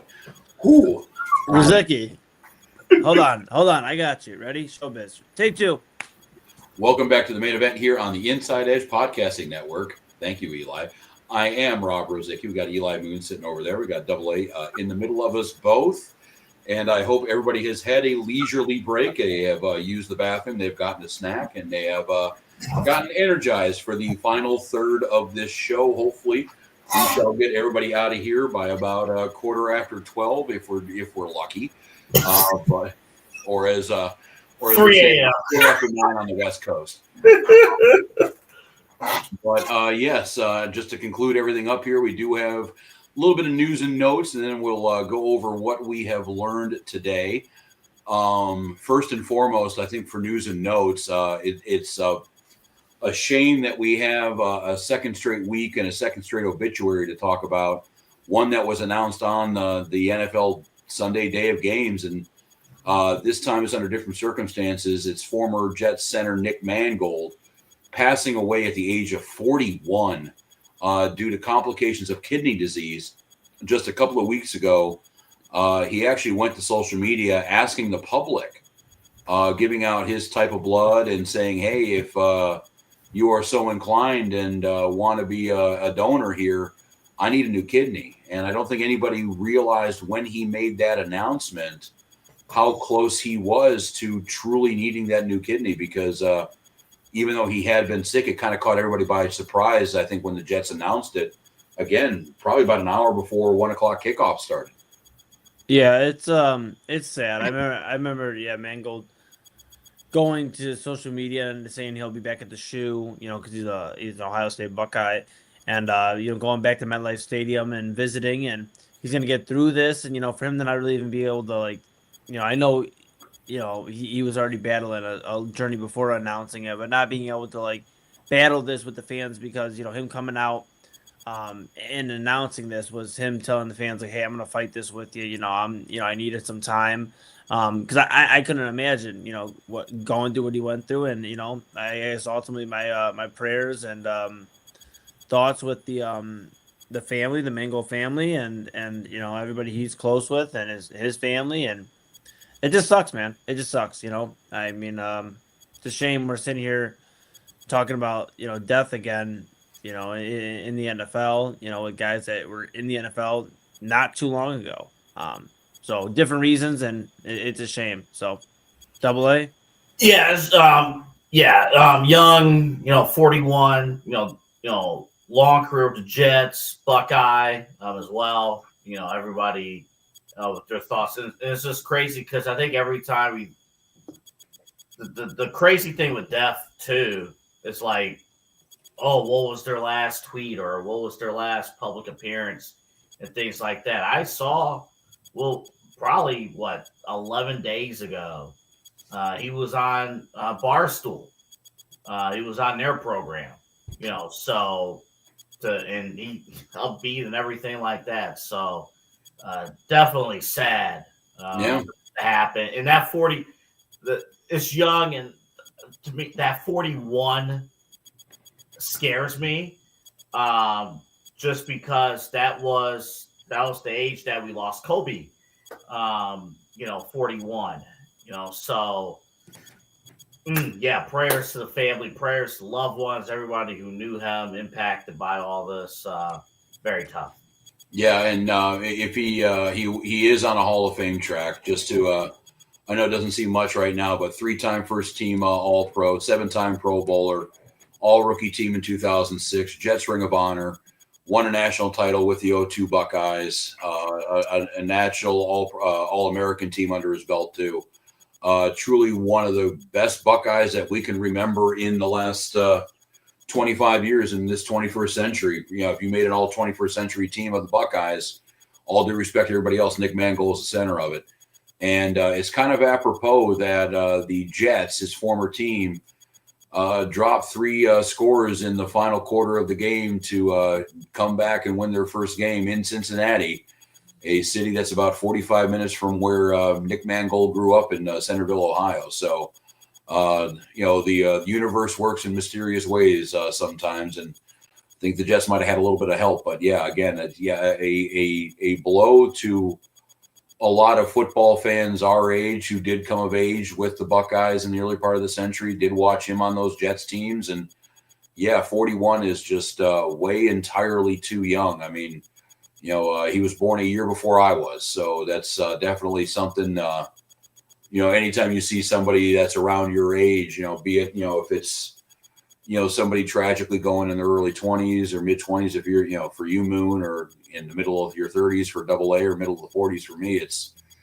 an age where it doesn't matter. You call me old all the time, but it's not an age where you're used to burying friends or, right.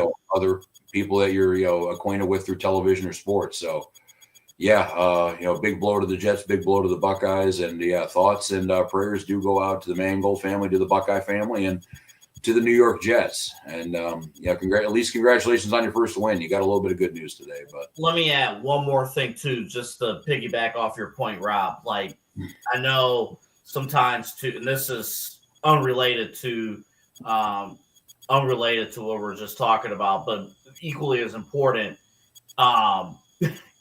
Not until really this year that I started getting like annual health screenings, just scheduling like that appointment.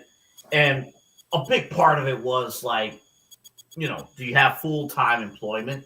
So that's like a big part of it in a way, because sometimes you just don't have that coverage, don't have that opportunity. And I've been fortunate to have full-time employment somewhere for the last few years. But if you have the opportunity to get that health screening, to schedule that doctor's appointment with a trusted health provider, please do so, because you just never know. Because keep in mind, this was somebody who was a professional athlete 9 years ago. He wrapped up with the New York Jets in 2016. So right. I mean, we're not even a decade removed. And yeah, even though you're young, and even though we all think that, under the age of, 20, 30, 40, whatever we are, we're indestructible. Yeah. Check that. I know here locally, we have the Minority Men's Health Fair in Cleveland.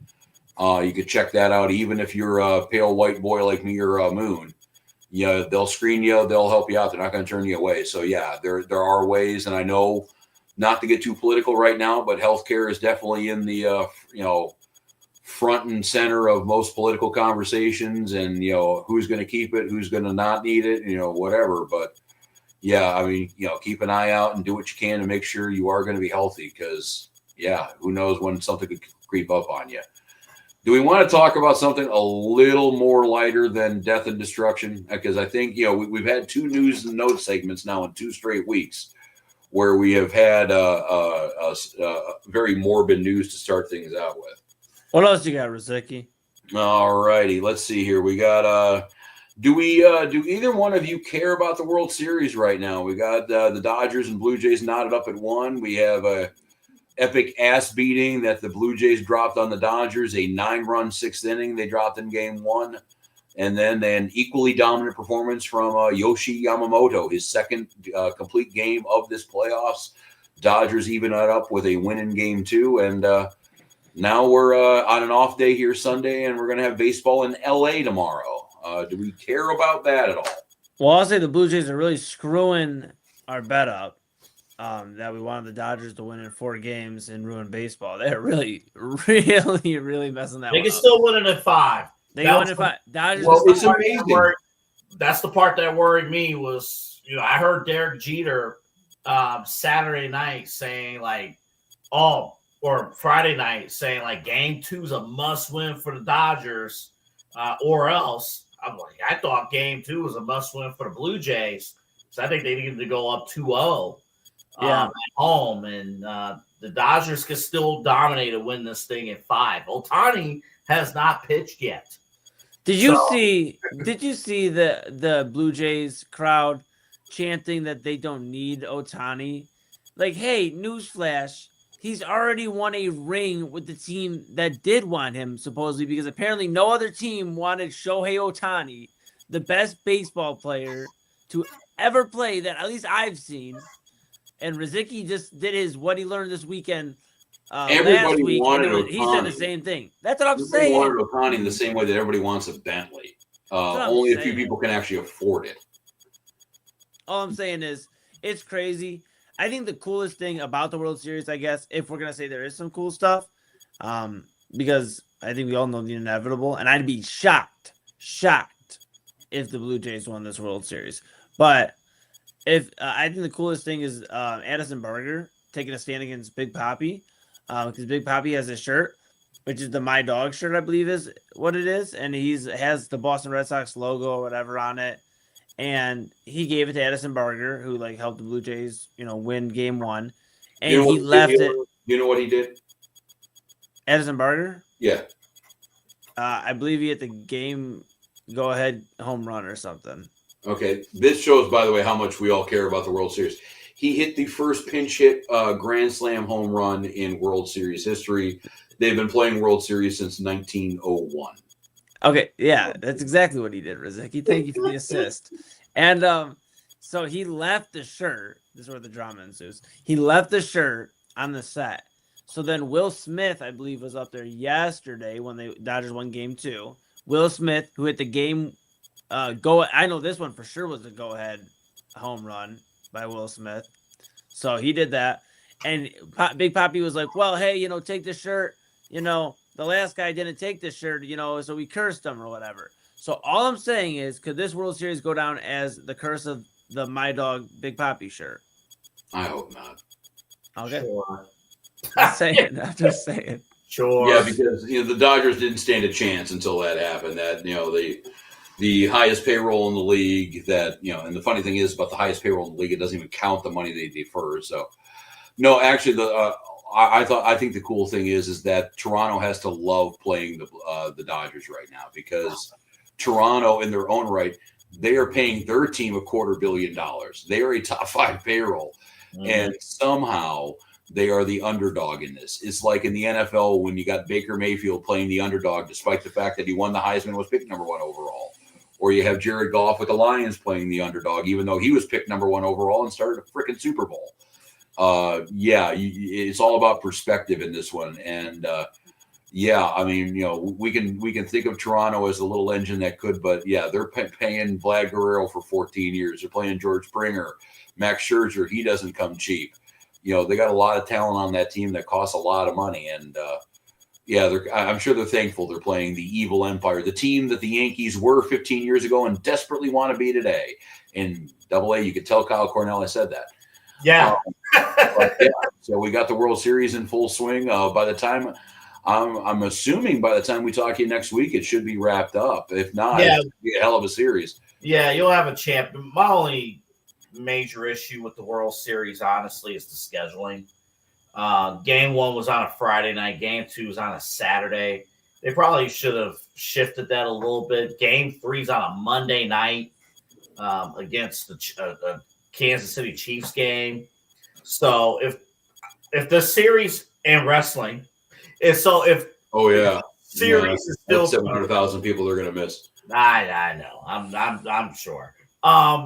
If this series is compelling by Tuesday, I'll tune in and watch some innings.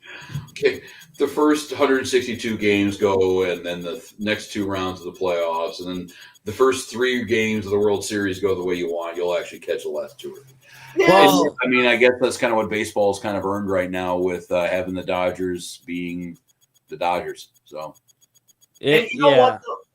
Go ahead, Eli. Go ahead. Oh no, AA. I mean, I have not much more to add on the World Series other than I think we all know the inevitable. Yeah, you know what though? Marketing wise, I do like the fact that they're taking a page out of the NBA's book and marketing the players, marketing the stars. You would think with the Blue Jays in the World Series, this would be record low television ratings, and it's not. People are tuning in. Well, the other thing too, when you're looking at the numbers, and this is where they could get kind of screwy. Don't look at the raw number from the Canadian numbers, because if you think about it, and I'll pull it up here as I'm talking here. when you talk about the people of Canada compared to Canada has 41 million people. The United States, we were on 400. So we're talking about 10 times as many people down here. So when Canada, and I heard one of those ALCS games pulled like an 8 or a 9 million person rank, that's a quarter of the Canadian population watching that game. So we're the nice thing is that even stateside here, the Dodgers are a good villain. Either you're a Dodger fan or you hate the Dodgers. There's really no in between on that. So yeah, that's kind of cool. But yeah, we will stay in the world of baseball here for just a couple of quick moments here.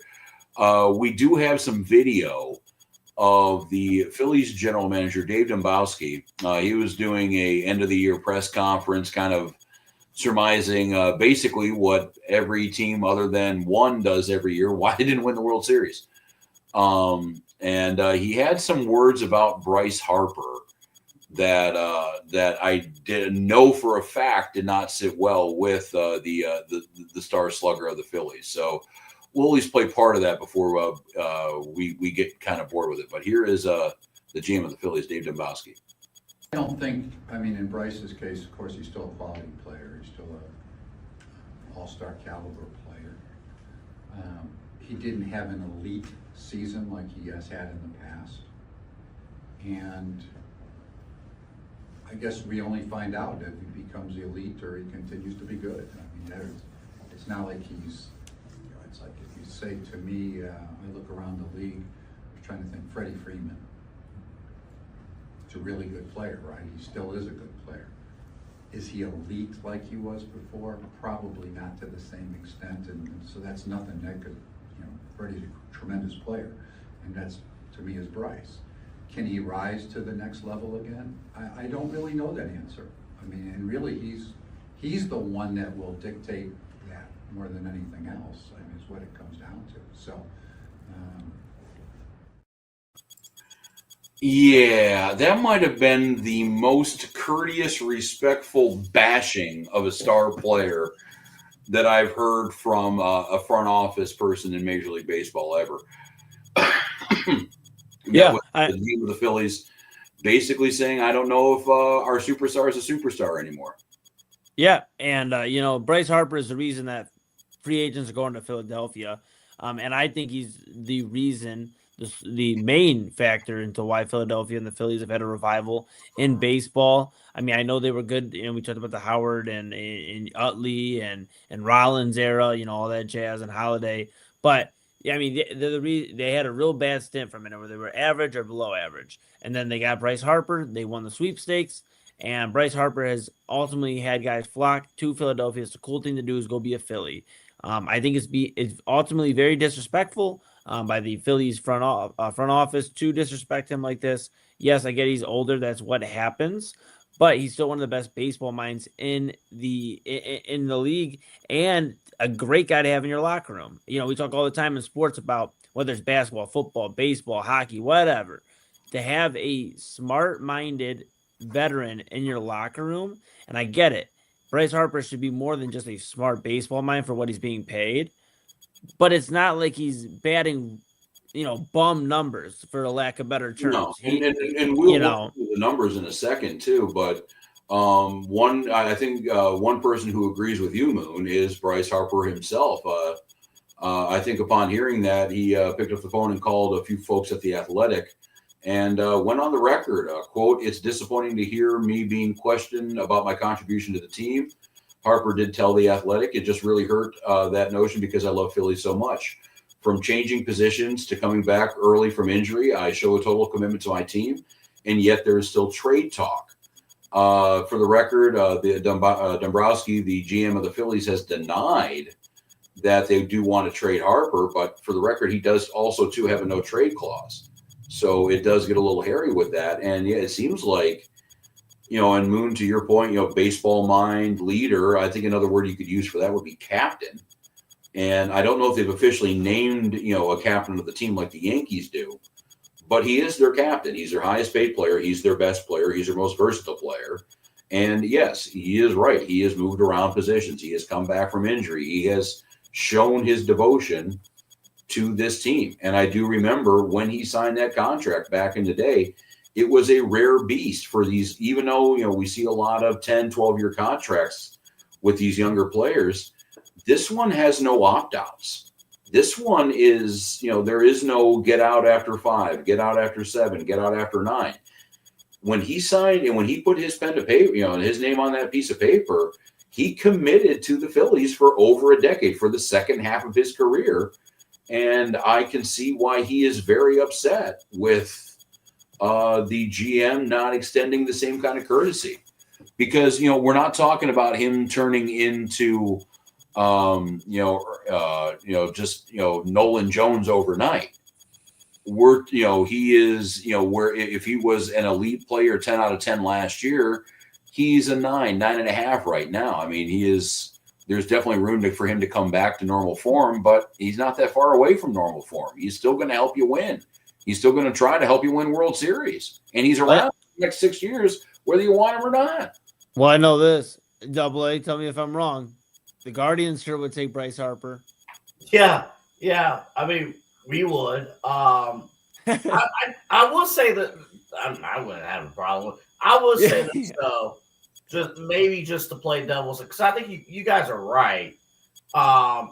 Would we be this lock in step with this opinion if we were in Philadelphia each and every single day?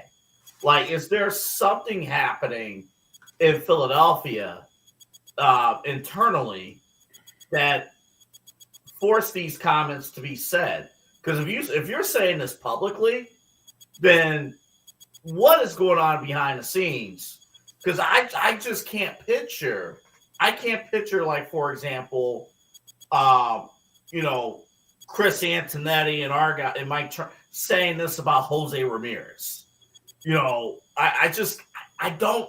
Something is going on internally for those comments to be made publicly.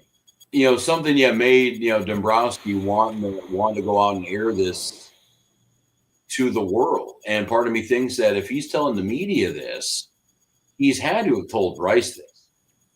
And if he didn't, that is a huge, huge mistake.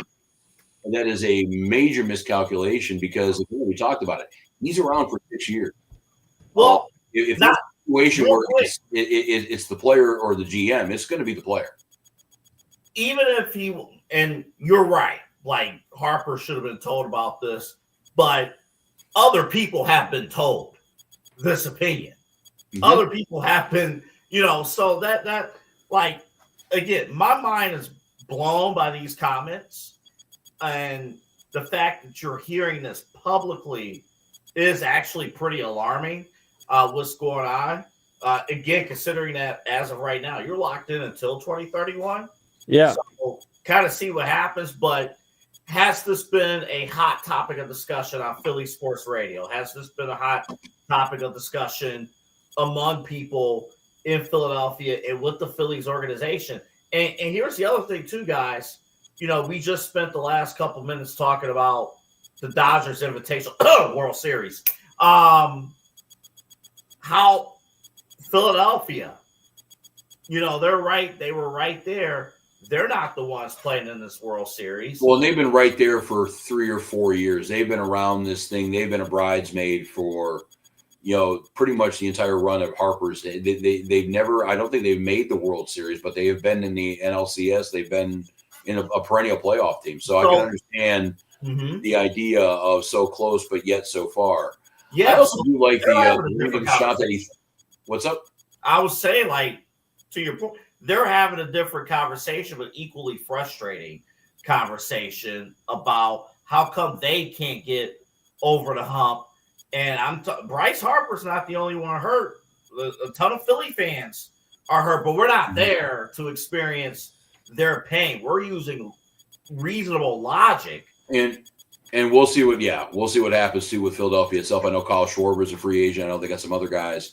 So, they're going to have a little bit of a turnover there, and we'll see if they want to rebuild around Harper or if they're just going to use Harper as, the Tigers used Miguel Cabrera the last 3 or 4 years. And again, Harper is 33. Yeah, he'll be 33 next season. And, again, we're talking about a 3.2 WAR, average, WAR player here. 27 home runs last year, 260 batting average, slightly down from last year. But again, we're talking percentage points. We're talking, less than 10%. So, yeah, it's going to be interesting offseason in Philadelphia. You want to talk about drama? I guess they're just kind of like Cleveland, only they win a lot more games.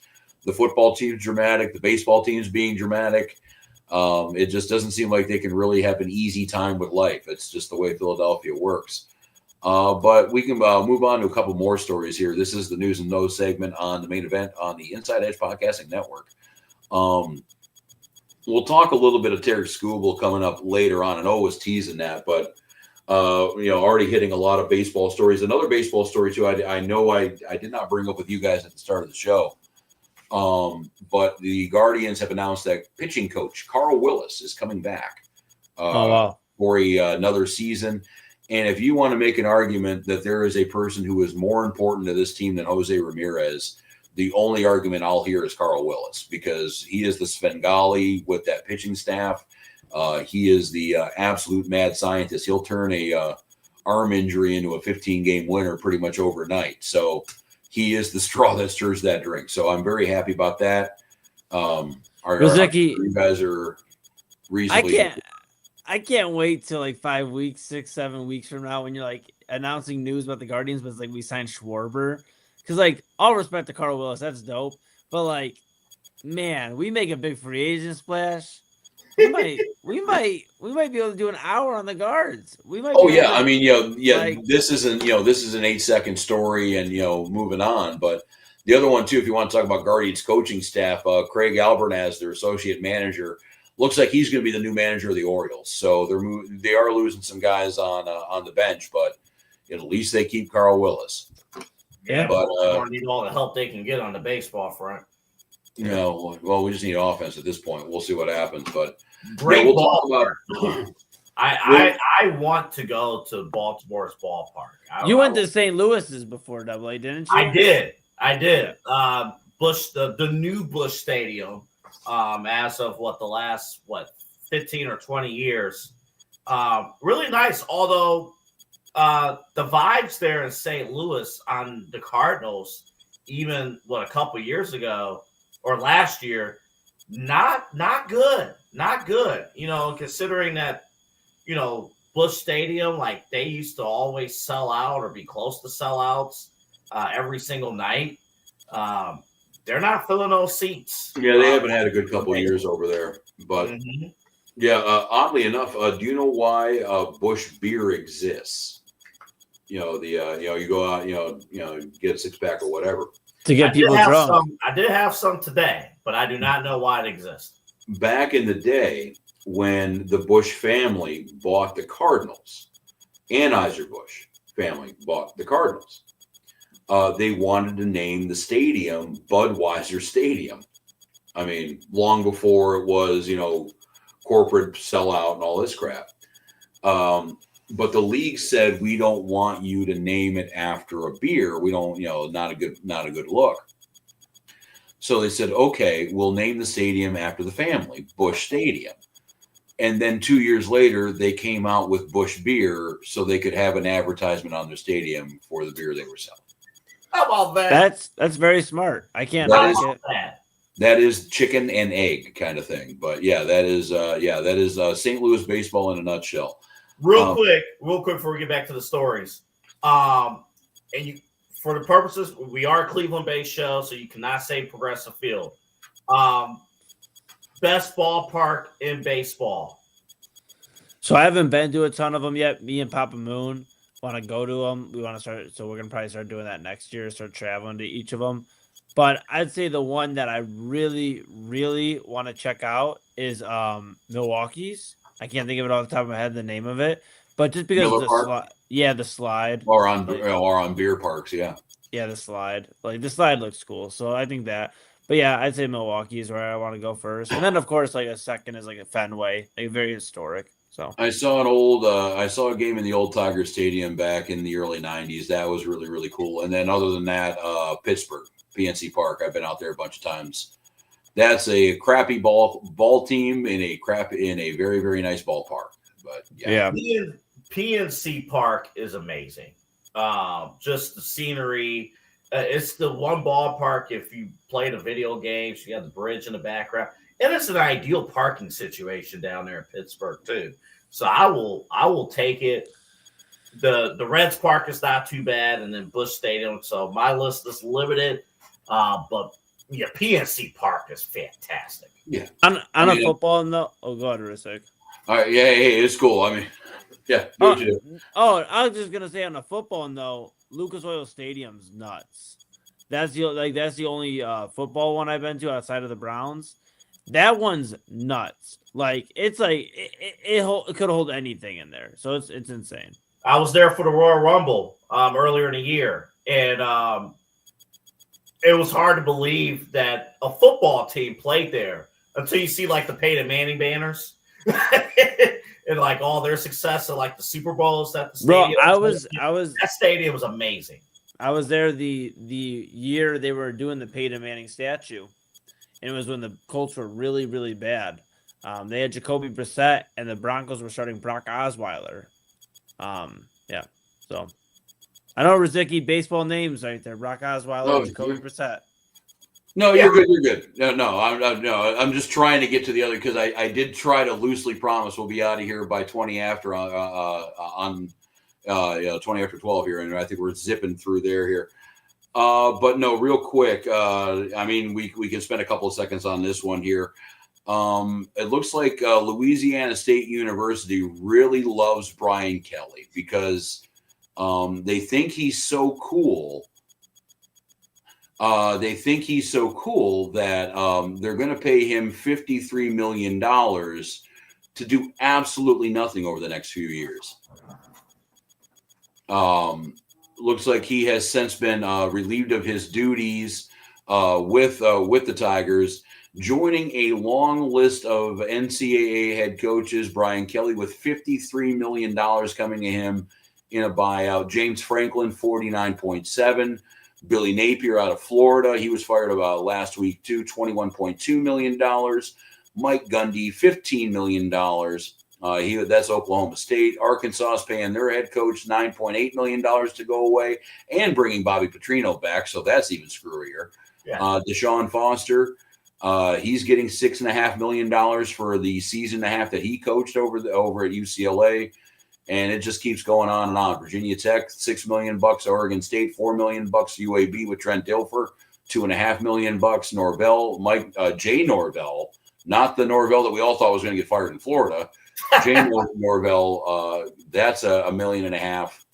We are just amazingly stupid money with these buyouts in college football, and a lot of programs, it seems like, have lofty expectations and maybe might not be cognizant of reality, especially when you start talking about paying a head coach $50 million to get the hell out of town. Well, I think what NIL runs college football, and if you cannot compete with recruiting and NIL and the transfer portal as well, you're going to be gone. And Rob, I thought you brought up a great point during our pre-show meeting about how LSU perceives themselves versus probably where they really are. Well, yeah, I mean, you can look, and I got a list of these programs that have fired coaches so far this year, and you can make a case for probably the top 3, maybe even 4 or 5 programs: LSU, Penn State, Florida, Oak State, and Arkansas. I think, especially with LSU, Penn State, and Florida, these are schools that think that they are around Ohio State and Alabama and, win a national title or 2 every decade. That is the expectation. But the fact of the matter is LSU, okay, they had a once-in-a-lifetime quarterback in Joe Burrow, and they won with Coach O back a few years ago. They won with Les Miles, 20 years ago now. They don't win all that often. Florida, if you don't have Steve Spurrier, you're really not doing much.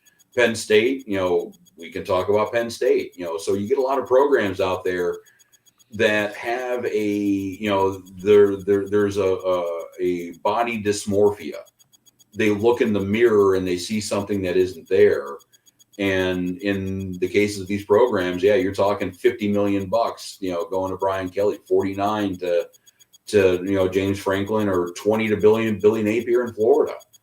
These are expensive mistakes, and yeah, we are having programs who have very lofty expectations and are paying for it, and are paying for the when they do evaluate themselves, they're paying for being wrong, and just more and more coaches I'm sure more coaches are going to be leaving. And you're right, Double A, NIL is just making this thing completely nuts. The expectations for everybody are higher, and also too with these NIL situations happening. There's a rumor on who financed the $50 million for James Franklin at Penn State, and it was Adidas. It wasn't a booster; it was a sponsor. So if you got a pissed off dude and owns a company in Louisiana who's sponsoring the Tigers, saying I will cut that $53 million check, then they'll cut that $53 million check. So there's so many ways now to get fired in college football. And yeah, if it's lofty expectations, if it's a pissed off donor, if it's a booster, if it's scandal, if it's whatever, now it's hellacious for these guys. Eli's in the middle now, so go ahead, Eli. Yeah, thank you. Yeah, very technical difficulties. Yeah, past midnight, my brain started to stop working.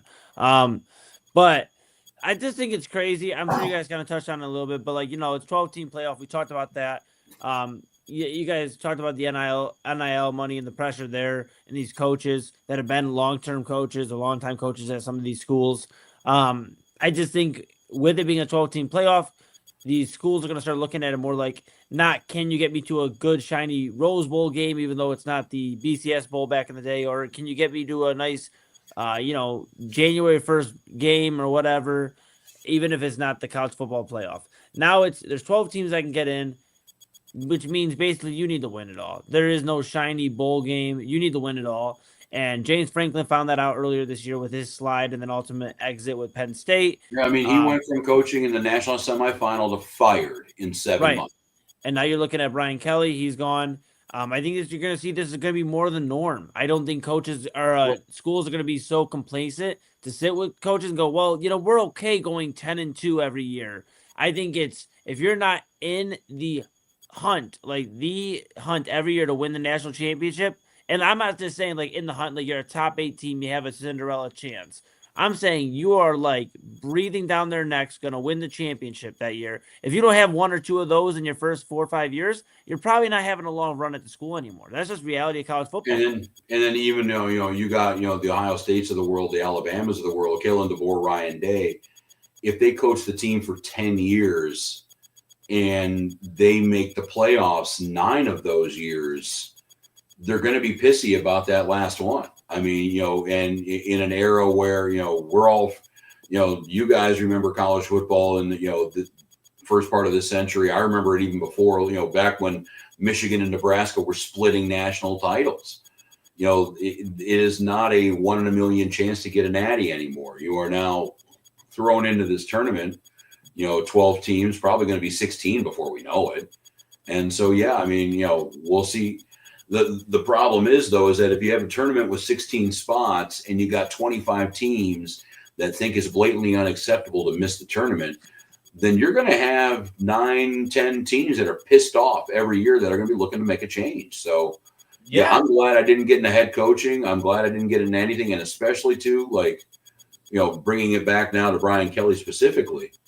You saw the pressure he was under. He was, the video was going around from the sidelines of him cursing out coaches and players and doing he looked like a man who was not in control of what he was supposed to be in control of.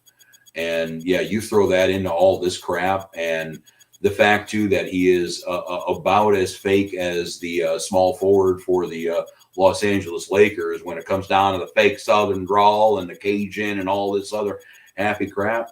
Yeah, dude, you just threw Notre Dame on his ass a few years ago. Just take this better gig, and now you're fired. So yeah, there's a lot of people losing sleep over this one. And real quick before we move on, Brian Kelly and James Franklin tie into each other for one reason only, and that is like they made it about themselves and they weren't winning in critical games, and they didn't have likable personalities. Yeah, I was going to say being likable. I don't know how much it would get you now, but it's definitely going to help you more than it's going to hurt you. Yeah, like even it's like when you're cursing out your staff and your players, when you are nasty to the media, arrogant to the media, like James Franklin.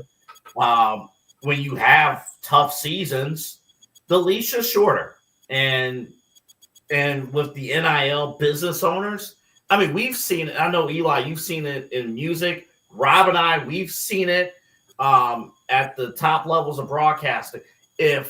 I don't know what you're talking about, Double A. iHeartRadio is a great company to work for, and I always value my experiences there. And they pay me plenty of money. If there is a critical sponsor who may or may not be in the building at all times, if they're not happy about something, they gonna let you know. Sugar Daddy. Oh yeah. Take sponsor on, put Sugar Daddy in there. Yeah. You know, if that Sugar Daddy wants you to be blonde instead of brunette, you're going to be blonde. So yeah, and it's about as classy when it comes down to the dignity with these transactions. When it comes down remember to this, sponsors. And remember this: if we were doing this show at this very time, October 27, 2024, we would be having intense conversations about Ryan Day, and we weren't. Can he win the big one? And the answer at the time was no. And then you turn to the Michigan game, and he didn't beat Michigan. And then, get rid of him. There's no way Ohio State's going to do anything in the playoff. And then, Lord behold, look what happened, right? But I think Eli is on something. If you don't win the games, like, in the hunt, because you're on national TV every week, if you can't beat Texas A&M, you can't beat Indiana, you can't beat some of these other top teams in the regular season, forget about it. Yeah, I am again thankful that I did not get into this stuff. That coaching. I mean, this is. It seems like it's a damned if you do, damned if you don't. It's a pressure cooker. There's only about 3 guys in any given generation that don't get fired, that can just retire. I guess the silver lining is that, you know what, Brian Kelly and his family can sit and enjoy the next few years of life, because that $50 million is coming in no matter what. So I guess that's the deal. You know, put yourself through hell for a decade and a half and then get a $15 million severance package and call it a day. But it is what it is. I'm sure more guys are going to be fired. We're going to keep an eye on what's happening in Florida State. And the one thing I will add to this too, and it is and we can actually kind of move this into what we have learned. And that is with all of this money, at least for me, and this is kind of what I'm learning with Brian Kelly, with all this gambling, with all the big stories that are popping around right now, is the more money that is getting thrown into this stuff, the higher the pressure, the higher the stakes. And I don't know if that's necessarily a good thing.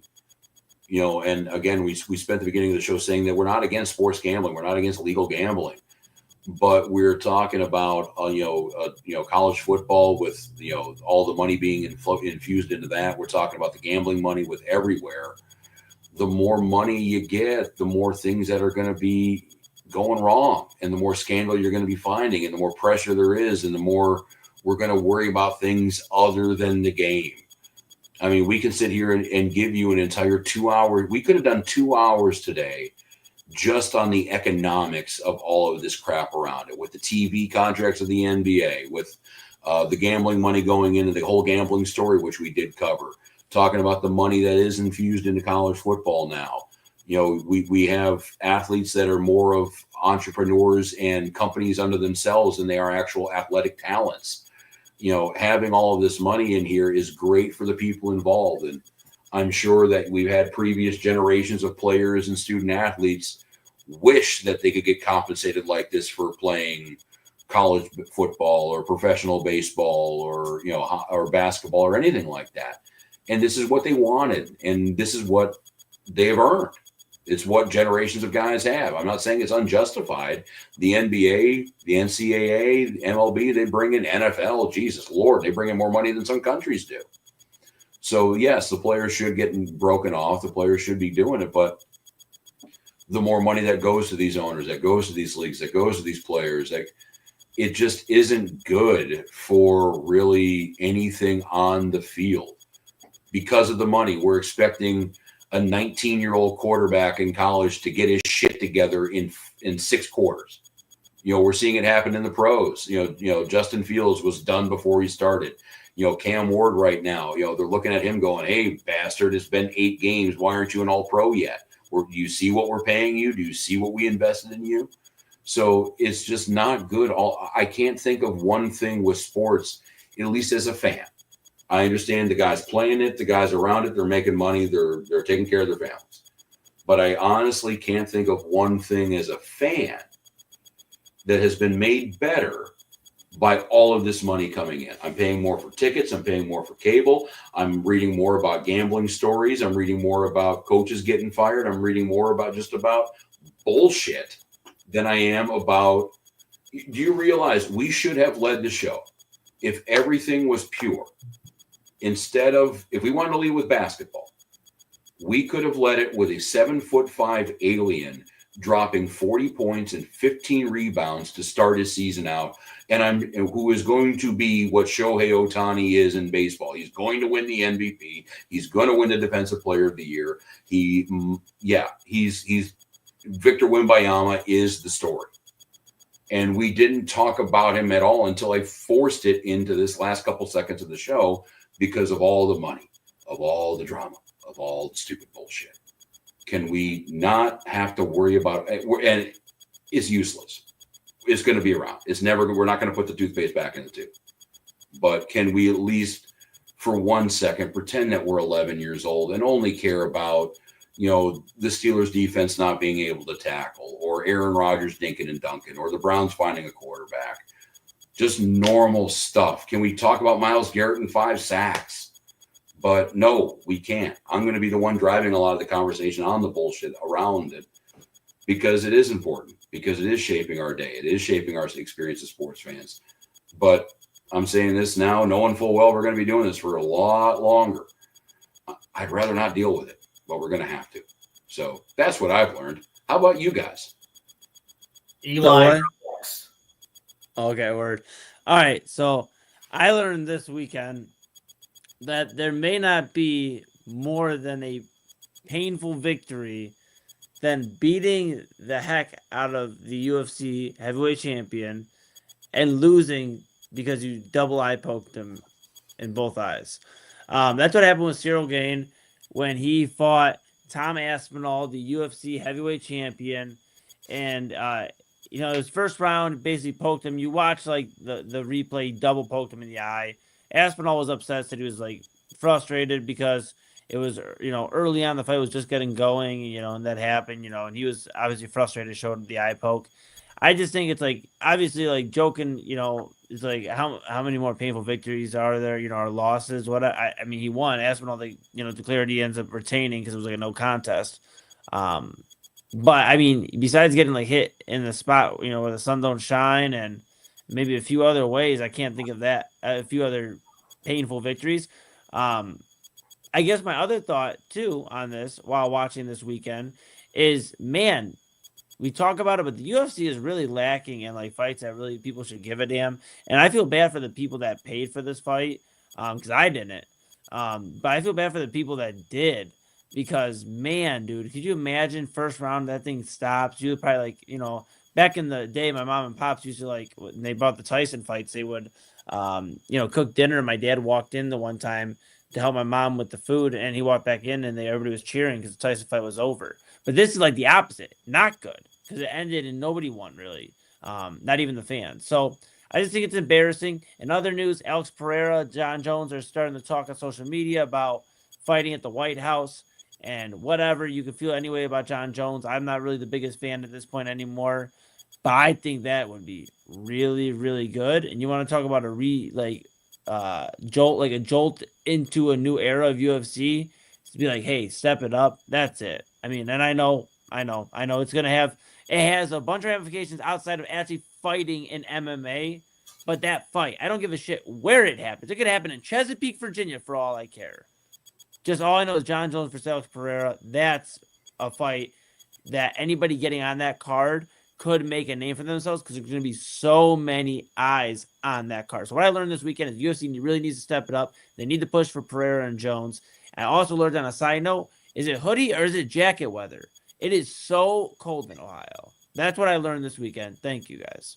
Double A. It always depends on the time of the day and your heat tolerance. That's the problem right now with Ohio is that and I actually don't miss my morning radio shifts right now because it was always a situation if you left, at like 6 o'clock in the morning, you had a jacket, a hoodie, long pants. You were basically dressing like it was December. But by noon, you'd want to have shorts and a T-shirt on because it's going to raise 40 degrees because it's Ohio and the sun went up. Dude. So, yeah, I mean, I'm going to try to be as happy as I can with this weather because we know it's not going to get any better over the next couple of months. So I'm just going to be okay with the bright blue skies, even though it's a little windy and cold outside. And by the way, hats off to John Jones, and I do wish that he does get a chance to fight at UFC 1776. I think it'll be the first time ever that John Jones will not be the most prolific abuser of women in the building. So, with that White House and that cabinet and that Defense Department, I think John Jones will actually be in pretty like-minded company. He'll fit right in pretty well with all those guys. So, yeah, have at it. Double A. Right. What did you learn this weekend? Here's what I learned. I'll read this part here. In the vaccine, this upcoming weekend, the OHSA football playoffs are going to begin. 6 weeks to get to a state title. Now, in Division I, Region 1, that's the top teams as far as enrollment. Let me read to you what happened. John Marshall, they made the playoffs. Again, 12-team format. Holy shit. Okay. Good job. John Marshall made the playoffs as an 11th seed. They were set to go on the road to play Strongsville. Now, John Marshall. That's a clash of cultures right there. Okay. Mm-hmm. Now, John Marshall, as the 11th seed in this region, finished with a regular season record of 3-7. They made the playoffs. Okay. Sorry. Well, still congratulations, I guess. But all of a sudden, John Marshall, and I'm reading from Martin RPI on Twitter here. All of a sudden, John Marshall says, nope, we're good. We're going to opt out. Oh, they opt out of they're like Penn State opting out of the Citrus Bowl or the GoDaddy.com Bowl. They're out. You know what? It's just really not worth. I mean, Strongsville is about an hour drive on a school bus from John Marshall. I can understand that. We're not playing in the postseason. We're out. Okay. We're going to let Medina, who was the 12th seed, take our spot. They'll move up to 11. And we're going to let number 13 seed St. Ignatius in. Oh, my God.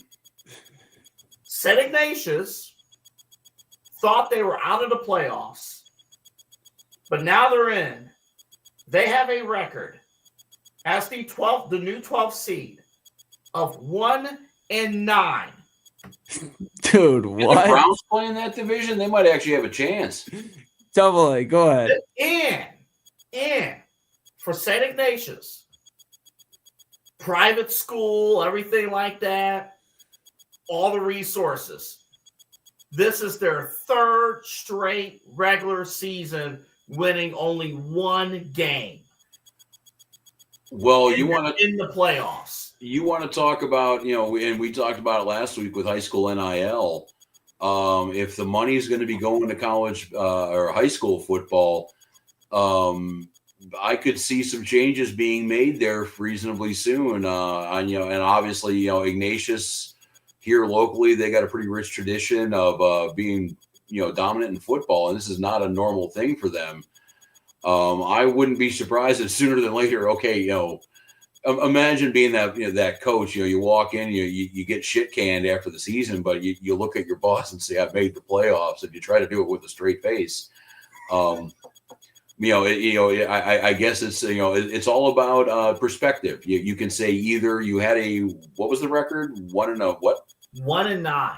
You had a 1-win season or you had a playoff season. Both are true, but if you're going to spin it, I would tell everybody that you were in the playoffs. So the thing that I've learned, I think the playoffs are great. The OHSAA made a good adjustment. It used to be a 16-team field post-pandemic, and this first round of the playoffs, there were a ton of blowouts, and you're featuring kids. And I'll just be honest, you're featuring kids. If you only have won one game and you're not competitive, or in the case of John Marshall, you only won 3 games. I'm sorry, you don't want to play anymore.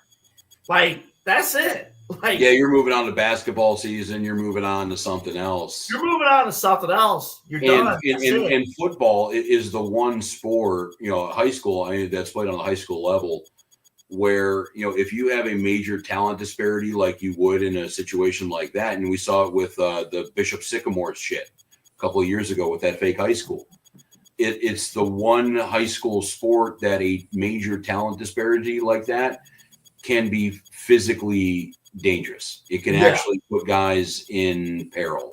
Like, if I get struck out by a 100-mile-an-hour fastball, I get struck out but if I get hit by a dude who is significantly better, bigger, stronger, faster, and smarter than me, I could be in the hospital with that. So that's something to keep an eye out. The OHSA had the perfect system with top 8, and they did that system for over 20 years before the pandemic. Top 8, which in this case, the last seeded team would have been Berea Mid Park at 6-4, a team that belongs in the playoffs. Well, and that's and also too, you're talking about teams that have no realistic chance of winning a game, let alone winning the whole thing. That's honestly what you're there for. So I understand the playoff experience and having that opportunity, but at the same time, player safety, things like that. And listen, not everybody gets it. We talked about like the playoffs with like the different major sports last week. You got to have teams in there that deserve to be there. Yeah. And that makes it tough. Honorable mention real quick. Other than the gambling stuff with the NBA, I thought the play on the court was fantastic. Yeah, it was. That's the problem. Yeah. And, hey, you're a defending champion. So you're going to open your season by winning in double overtime for 2 straight games. Mm-hmm. And that was OKC. That's how they started their season.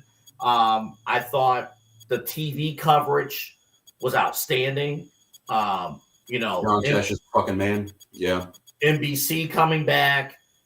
Prime Video did an outstanding job. Taylor Rooks.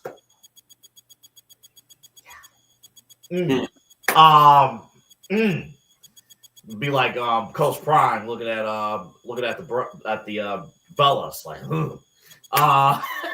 but no, great job.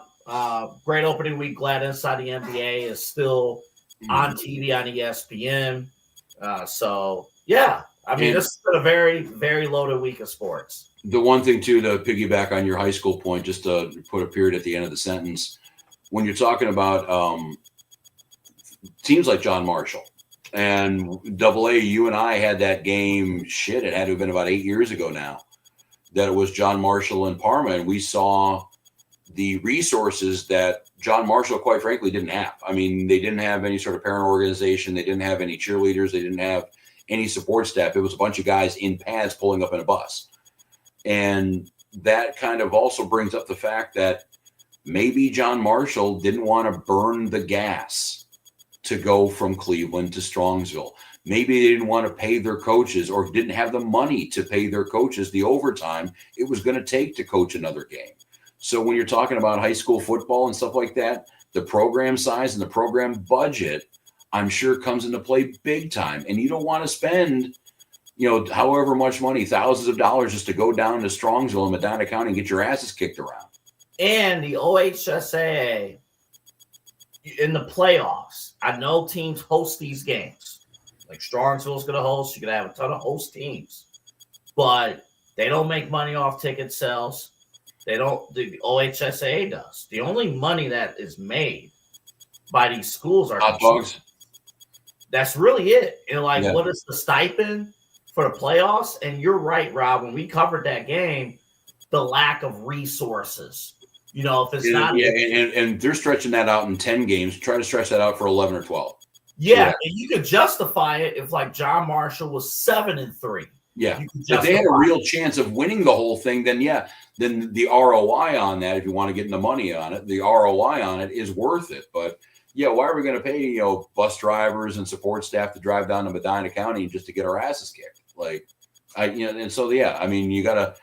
It comes down to spending your resources wisely, and it looks like John Marshall probably had better things to do with that time, money, and energy. So, yeah, it is what it is. All right, let's see. That is about it for the news and the notes. We'll talk about Terry Skubal a little bit next week. Long story short, him and the Tigers are about $250,000 apart on their contract offer. I am sure Scott Boras, Skubal's agent, has something to do with it. We'll get into that. Obviously, it's going to be a crazy baseball offseason. By then, actually, by the time we talk next week, the World Series should be wrapping up, or it'll be one of the best it's ever been. So we'll have something to talk about with that.